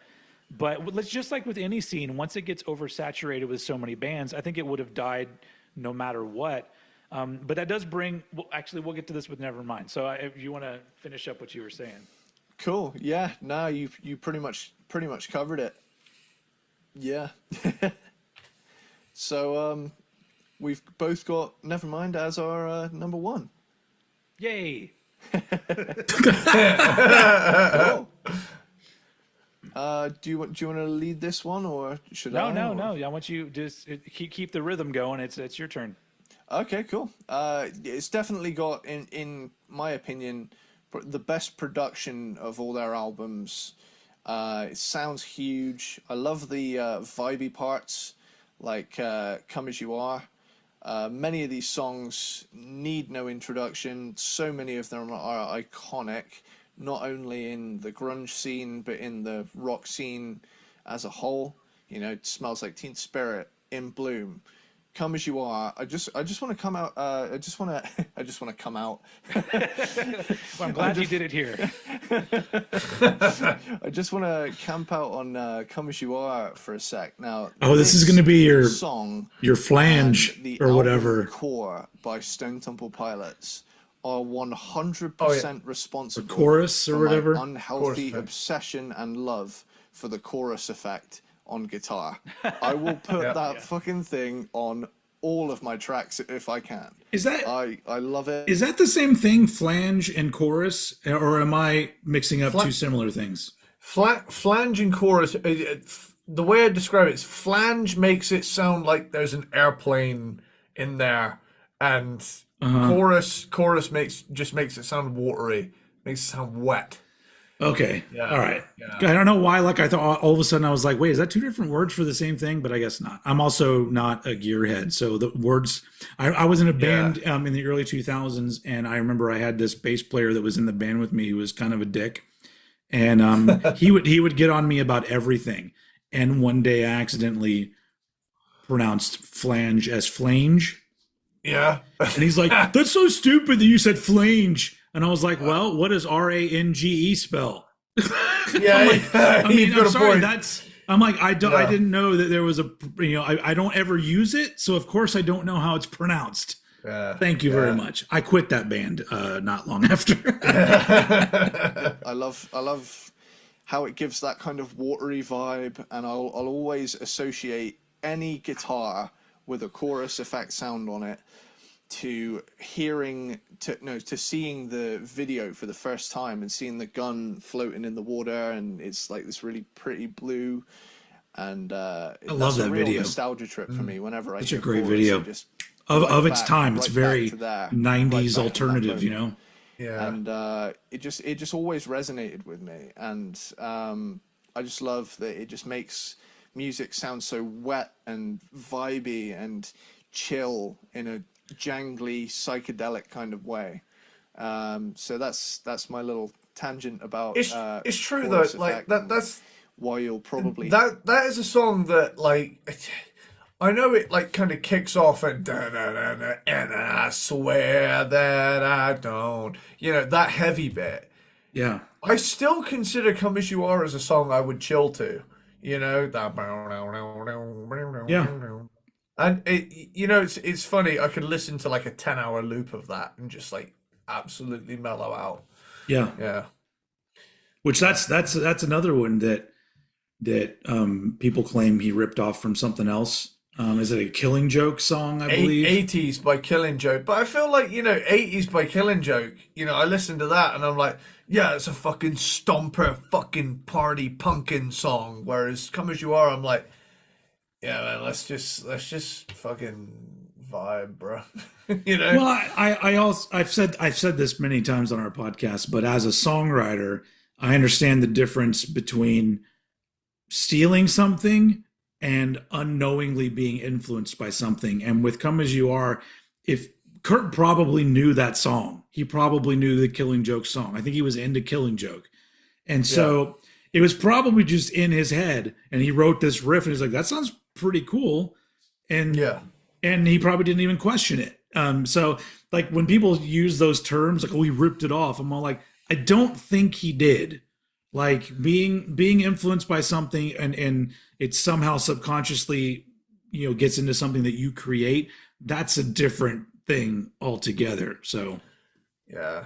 It's kind of like saying you're ripping off AC/DC for using A, G, and C chords in the same song. or you're claiming ACDC is just ripping off ACDC. Yeah. I'm pretty sure they already did this song. I don't know, but it has different words in it. Yeah. Yeah. But I love ACDC, so that's In green. I finally completed my ACDC vinyl collection all the way up to Razor's Edge. So I got all that shit. Well, the albums anyway. I don't have any like the live or any of that stuff yet. But Nice. we'll get to ACDC. That'll be a tough one because it's like, how do you rank 20 albums where a lot of them sound similar? Yeah.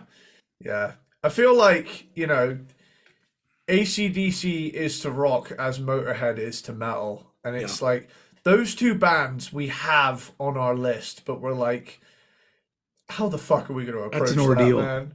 Yeah, that's gonna be a toughie. Yeah. That'll be like the next time one of us needs to take a few weeks off, we'll be like, cool, let's do Motorhead or whatever. Yeah. All right, let's keep it rolling. We're almost Oh, no. there. I think we got like 20 minutes left or something. Yeah, Something like that. I'm in. So should we go ahead and do a ranking of the Cure then?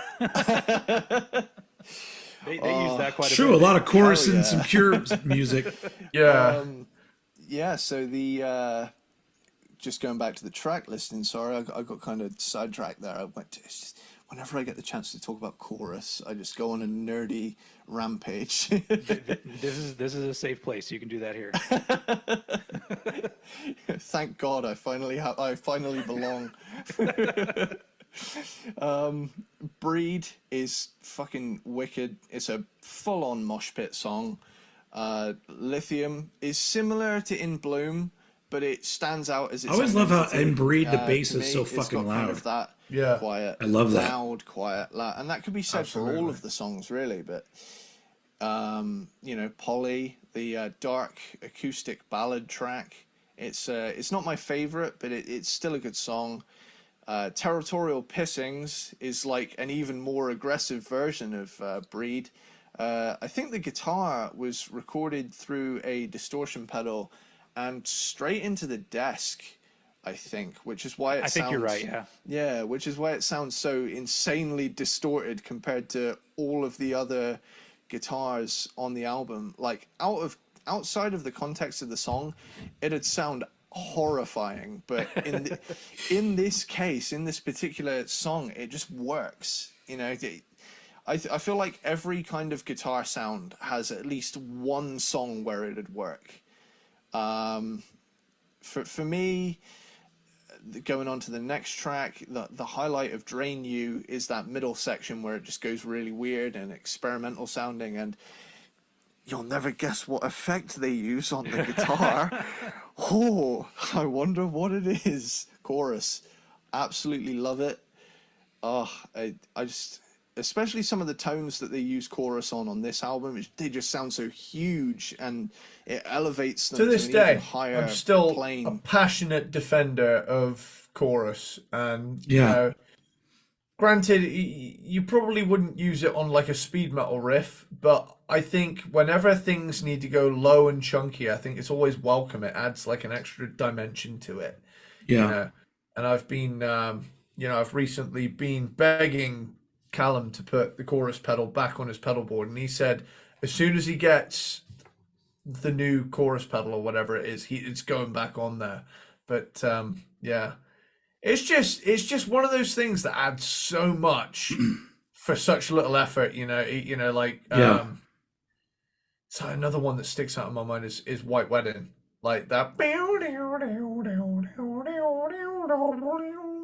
Would that sound as cool if it didn't have chorus on it? No, it'd sound janky. Bing, bing, bing, bing, bing, bing, bing, bing. You know? Yeah. Chorus is just the effect that makes everything sound sexy. Makes everything sound like the Nevermind on that album looks, you know? When I see, you know, the word Nevermind on the album Nevermind, I think of the riff to Come As You Are, you know? Yeah. Yeah.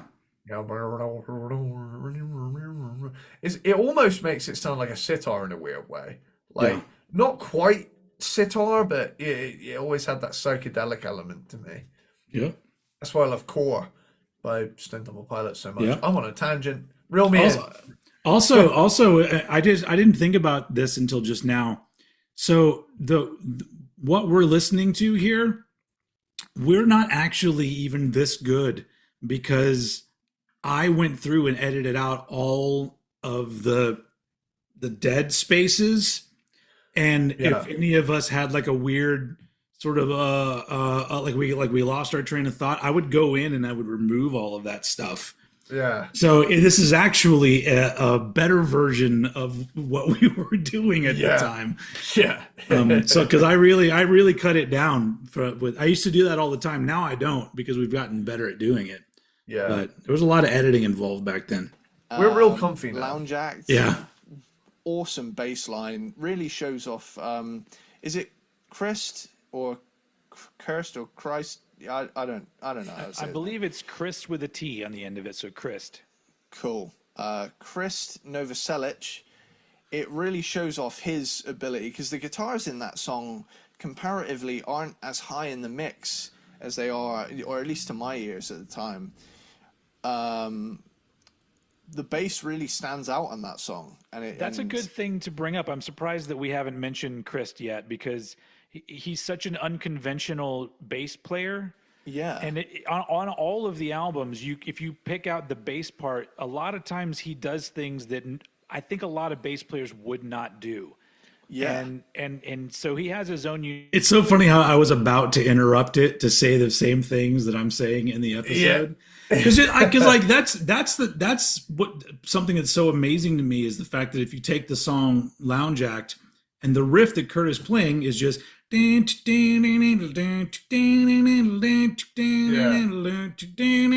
then for some reason Chris thought of like Kurt didn't write that bass line. So it's just like there's something cool about like that kind of bass player hearing that riff and just being like, nope, here's what I'm gonna do, and I'm just like, that's fucking great. Yeah.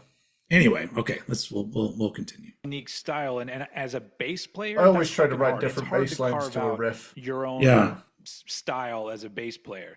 But I think Chris was exactly what Nirvana needed because it almost gives it a weird, almost angular bass, presence in a lot of their stuff. So yeah. Hell yeah. Okay, cool. I've got a cool little story about Stay Away. It's one of the album's deeper cuts. Do you know what the story is going to be? Do you remember what story this is? If it's anything like Stay Away, so it probably sticks in my mind. I thought about this the other day, and I thought to myself, I kind of cringe at myself looking back at it. You know, it's especially being like the non-PC teenager, type growing up. I said things, for the sake of being edgy that I didn't necessarily mean. So like there was a kid on the bus. I think this is to if it's the story I'm thinking about, I'm doing a little damage control here because I don't I'll allow it. I don't think that whatever I'm about to say it never came from a place of not approving of it. If it's the Jim is gay thing that happened on the bus. Bearing in mind that the hypothetical guy, he's not actually called Jim. He was a dick, and I just knew it would piss him off because he'd been winding me up the entire bus journey. If it's the same story that I'm thinking of, let it play out. Let it be known that I am This is I do not mean it in that way. this is young Eddie Sparxx telling a story about an even younger Eddie Sparxx. Yeah. This is yeah. I love it. It's got a little backstory. Like I say, it's not something I would say now as a more mature adult. But back in high school, I was on the bus on the way there, and there was this other kid who was being a complete dick on the bus, and me and my friend were sat next to each other listening to the song with one headphone each, and we both kind of looked at each other, and instead of singing the actual words, I won't say his name. I won't say his real name, so I'll call him Jim for now. But instead of "Stay Away," we struck up with "Hey, stop!" Like Jim is gay, and it was just one of those little high school moments. Again, I'm not homophobic one bit, but 2013 high school was a different time. Which is funny because the last thing you hear on that song is "God is gay." That's the last thing he said. The last lyric of that song, he says, "God is gay." That's how he ends it. I never even noticed that. Bam. The more you know. That's insane. Yeah. Wow. Yeah. Learn something new So every day. yeah. For example, I know nowadays it is a very sensitive topic, and I'm not proud of myself for using it in a derogatory way back then, but high school is high school. Everybody's a shithead to some extent. Yep. I was at times as well. So yeah. And you know what? Something I've learned: if you don't cringe at almost every former version of yourself, that means you're not growing. If you don't look back at a thing you did in the past and think, fuck, I could have done that better, you're not growing as a person. I agree. It's okay to think, shit, why did I do that? Fuck. I mean, if you're not thinking that, then you're in trouble. It just means you've improved, man. It just means you've improved. So with that, yeah. When I was younger, I thought maybe he was saying "gotta stay," but no, he's saying "God is gay" at the end of that song. Wow. Which apparently was a thing that he used to spray paint on walls when he was younger. That would totally. And I don't have it on me. I don't think I have it anymore. But there was the cassette version of the Lithium single where they printed all of the album's lyrics, and a lot of us went to go buy that because we wanted to know what he was saying. But if I remember right, even in the lyrics to "Stay Away" at the very end, not only does it say "God is gay," but after that it says "burn the flag." No way. And he doesn't actually say "burn the flag" in the song. But I'm all like, I wonder if originally he also said that at the end of the song. If I remember right, that was in the lyric, because I was like, when did he say "burn the flag"? They add up to his personality as well. That seems like a totally curt thing to do. But "On a Plane" is another track I love. Great song. Pardon me. Most of these songs, like I say, are 5 stars out of 5 for me. Something in the Way has to be one of the most depressing songs I have ever heard, but I respect that. It's grunge. It's meant to be. So I love the. Wasn't it written while he was living under a bridge? I think that's myth. I think he took the idea of living under the bridge. Speaking of depressing, did you see the debate? Stop. It's already bad enough here without people from other countries bringing it up. I know we're fucked. It's fucked over here. I think the thing that I've seen a lot of it, but the part where they're just bickering about fucking golf, man, I thought, yeah. But and everybody that's on my side of things, because none of us want Biden to be the president, but the alternative is going to be the worst the country has ever been in the history of this country. So you have to support the guy that has the fighting chance. Yeah. That being said, everyone's consensus is the same. Biden had one job to just go out there and seem like a fucking leader while this other person just fucking lied and just became a fucking train wreck. And he didn't.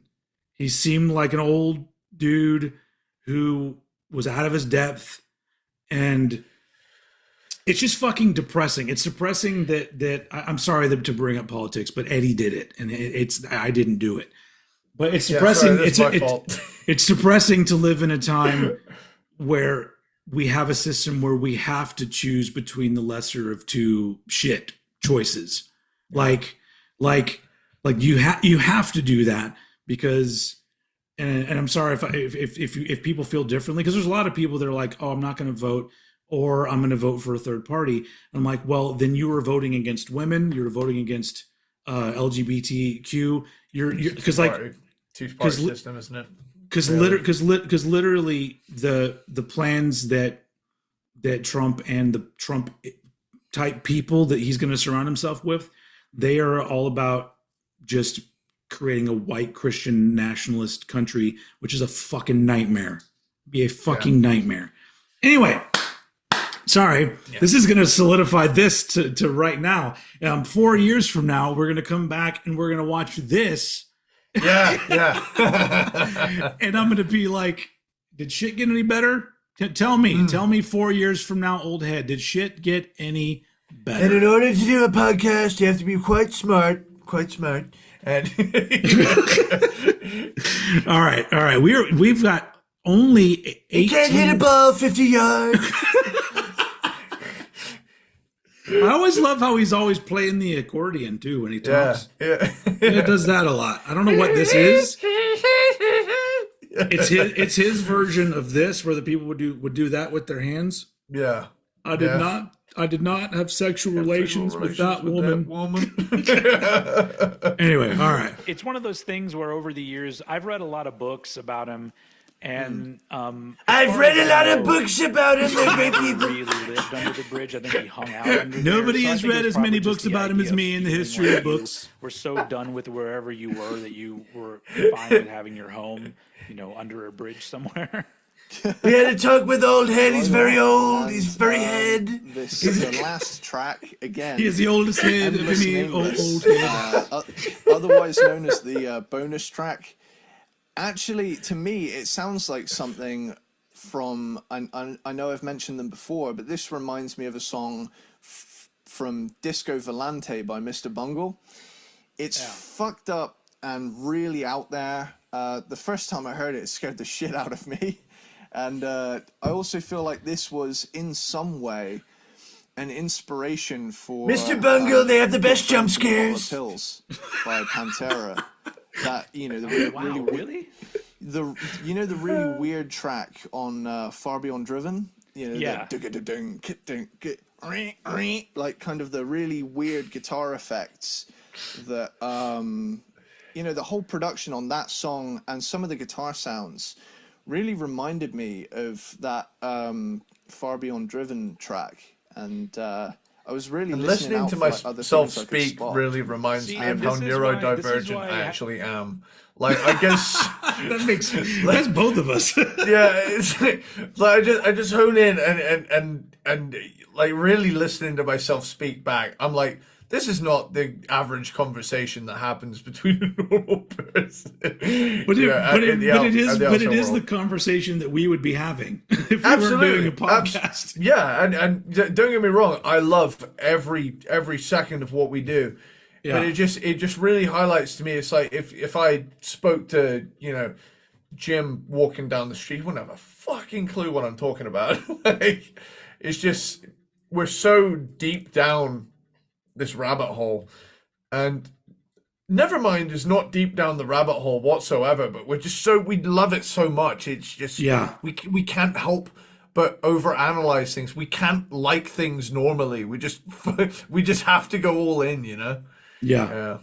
I think that it deserves that. So yeah, I'm telling you, we're getting there, folks.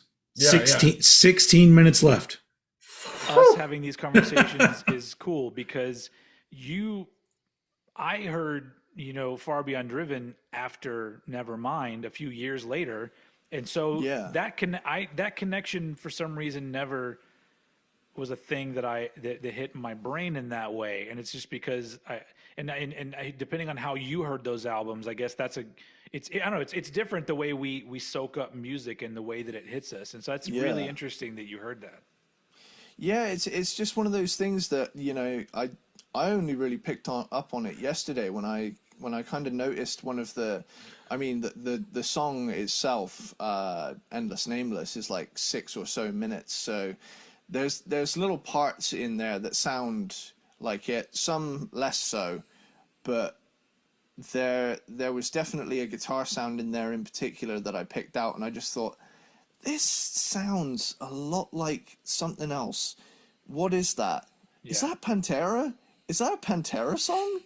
Jesus, and I started to make these like correlations, and it could possibly have been an influence. I mean, that album ended up influencing a shitload of people. I'll get to that. You continue.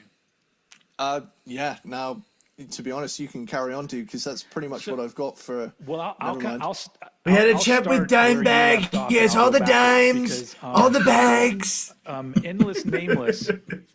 When I first bought Nevermind, I bought it right after hearing Smells Like Teen Spirit on Headbangers Ball when it premiered. And my brother drove me to the store, and I bought a cassette version of Nevermind, which did not have Endless Nameless on it. And then a few months later, I got my very first CD player. So one of the first things I bought was Nevermind. And one day I'm just hanging out in my room listening to Nevermind, and I fall asleep. And then all of a sudden, a fucking song that I have never heard before, that's fucking weird as fuck, starts playing out of the CD player. Oh my god! And so like I get up, I'm like, what the fuck? And I'm looking at the liner notes, like there's nothing here. And I listen to the whole song. I'm all like, I called my friends up. I'm like, have you fucking heard this? And one of my friends had the CD, but it just never let it play that long. And so we were like tripping out, and like, so I almost, but I may be totally wrong, but I feel like that was the beginning of like in the 90s, everybody putting hidden tracks on their albums. Yeah. Because I had never heard. I don't remember one before that. First time, and I guess that makes sense because the CD boom didn't happen until around then. And so once you had 80 minutes worth of time to kill, you could fucking put whatever the fuck you wanted on it. You make me nervous when you look over at the thing because I'm all like, is it recording?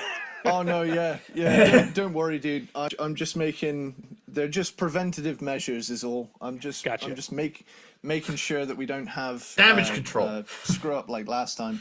For those who don't know, we. That being said, we have the best recording software.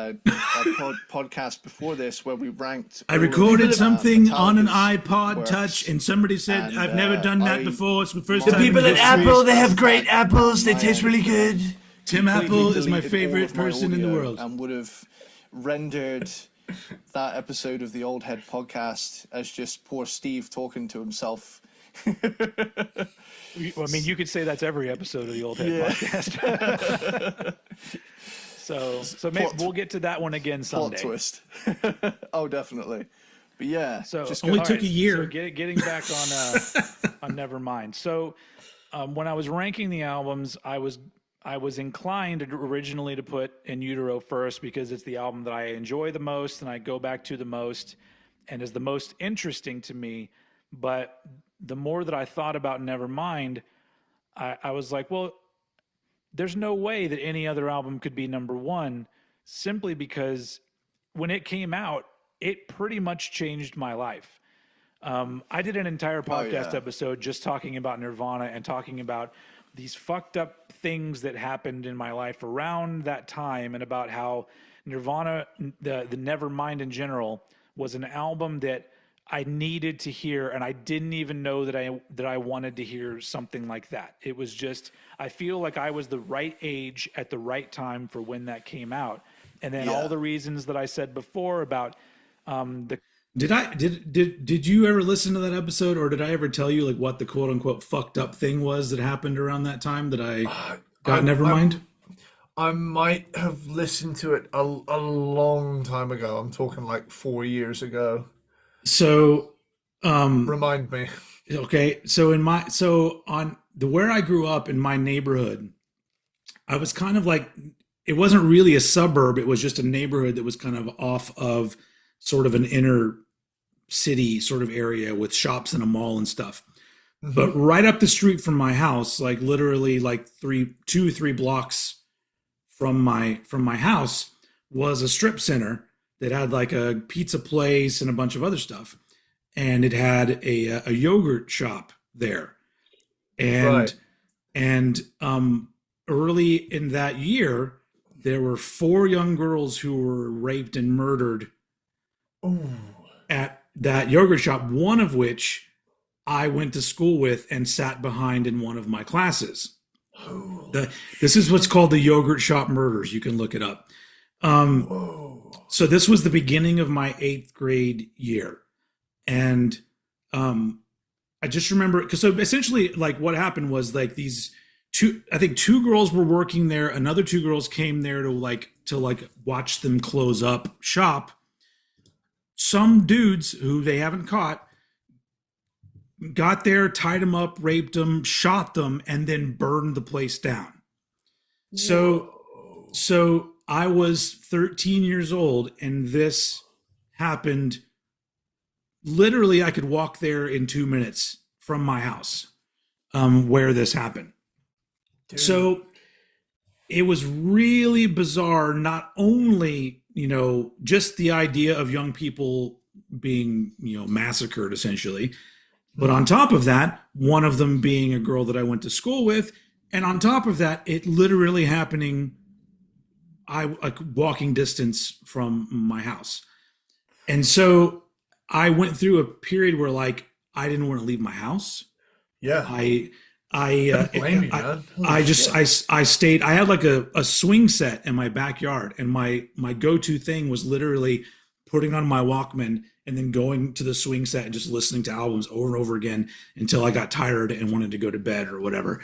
Like, that's all I was doing. But that was literally, like, I don't know the exact chronological for me getting Nevermind, but Nevermind was the album. It was my escape album, because it hit me so hard and I loved it so much. But it was like the comfort album where, like, for some reason, this speaks to the chaos in my head. And so, yeah, so that's what was happening in my world when Nevermind came out, or a little bit after Nevermind came out. But yeah, so but yeah, they still have not found who did it. And I know that there are people that are still trying to, like, keep the case going with, like, new DNA type shit. But I don't think there's even that much for them to work with at this point. So anyway, not to bring things down, but that's what happened around that time. And so I was a mess, 13 years old and going through a whole lot of shit that normal teenagers go through. Yeah. Throw that on top of it. So Shit. So you were in the same class? yeah, her name was Amy, and well, you know how, like, I don't know if it works the same way there, but in school over here, you have your core classes, like your English and your math and whatever, but then you would have, like, electives, which is like you Right. choosing these other things that you can take. And one of mine was Spanish. And so she sat in front of me in Spanish class. I didn't have any other classes with her. I just sat behind her in Spanish class. So, but I wasn't even, like, close to her. We didn't really talk. I just knew who she was because she sat in front of me. And then all of a sudden, she didn't sit in front of me anymore. So anyway, it was heavy. It was fucking heavy. Anyway, And I thought being in the same class as someone who appeared on Love Island was wild. Shit, dude. now that's more depressing. That is way more. Nah. I think there enough time has passed that I can add a little humor to it, but it's still a shocking thing. But anyway, all right, let's wrap this up now that I've bummed everybody out. Kind of music and Kurt Cobain's style influencing me to start playing guitar and writing songs, because it wasn't just some godly thing anymore. It was brought down to my level. And that's all on Nevermind. not to mention the fucking cultural significance worldwide of this album. Oh yeah. It is one of the most important albums ever made, not just in the States, like everywhere. And the influence not only crosses time zones and shit around the world, but it also crosses genres. There are hip hop artists who cite Kurt Cobain as an influence, and they make references to Nirvana, and some of them are huge Nirvana fans. I don't know if you saw recently Post Malone doing a bunch of Nirvana covers. Yeah. And he does it pretty fucking well. And he's not even a fucking rock artist. I think he's been in rock bands, but he is a hip hop artist. And so and Nevermind is the album that took it to that level. If Nevermind never happened, whatever, a couple nevers, I don't think that we may not even be talking about them in the same light that we're talking about them right now. Definitely. And so all of those things, and just the fact that it's an album with no filler. It's all great songs. And another reason why I like talking to you about music is that we appreciate the same kind of production value. Because a lot of people will call Nevermind overproduced, and I'm like, no. What just happened? Oh shit. I don't know, but seems like a good opportunity to weigh in. Yeah, I agree wholeheartedly. That was really weird. It's Oh. it just stopped playing. Oh shit.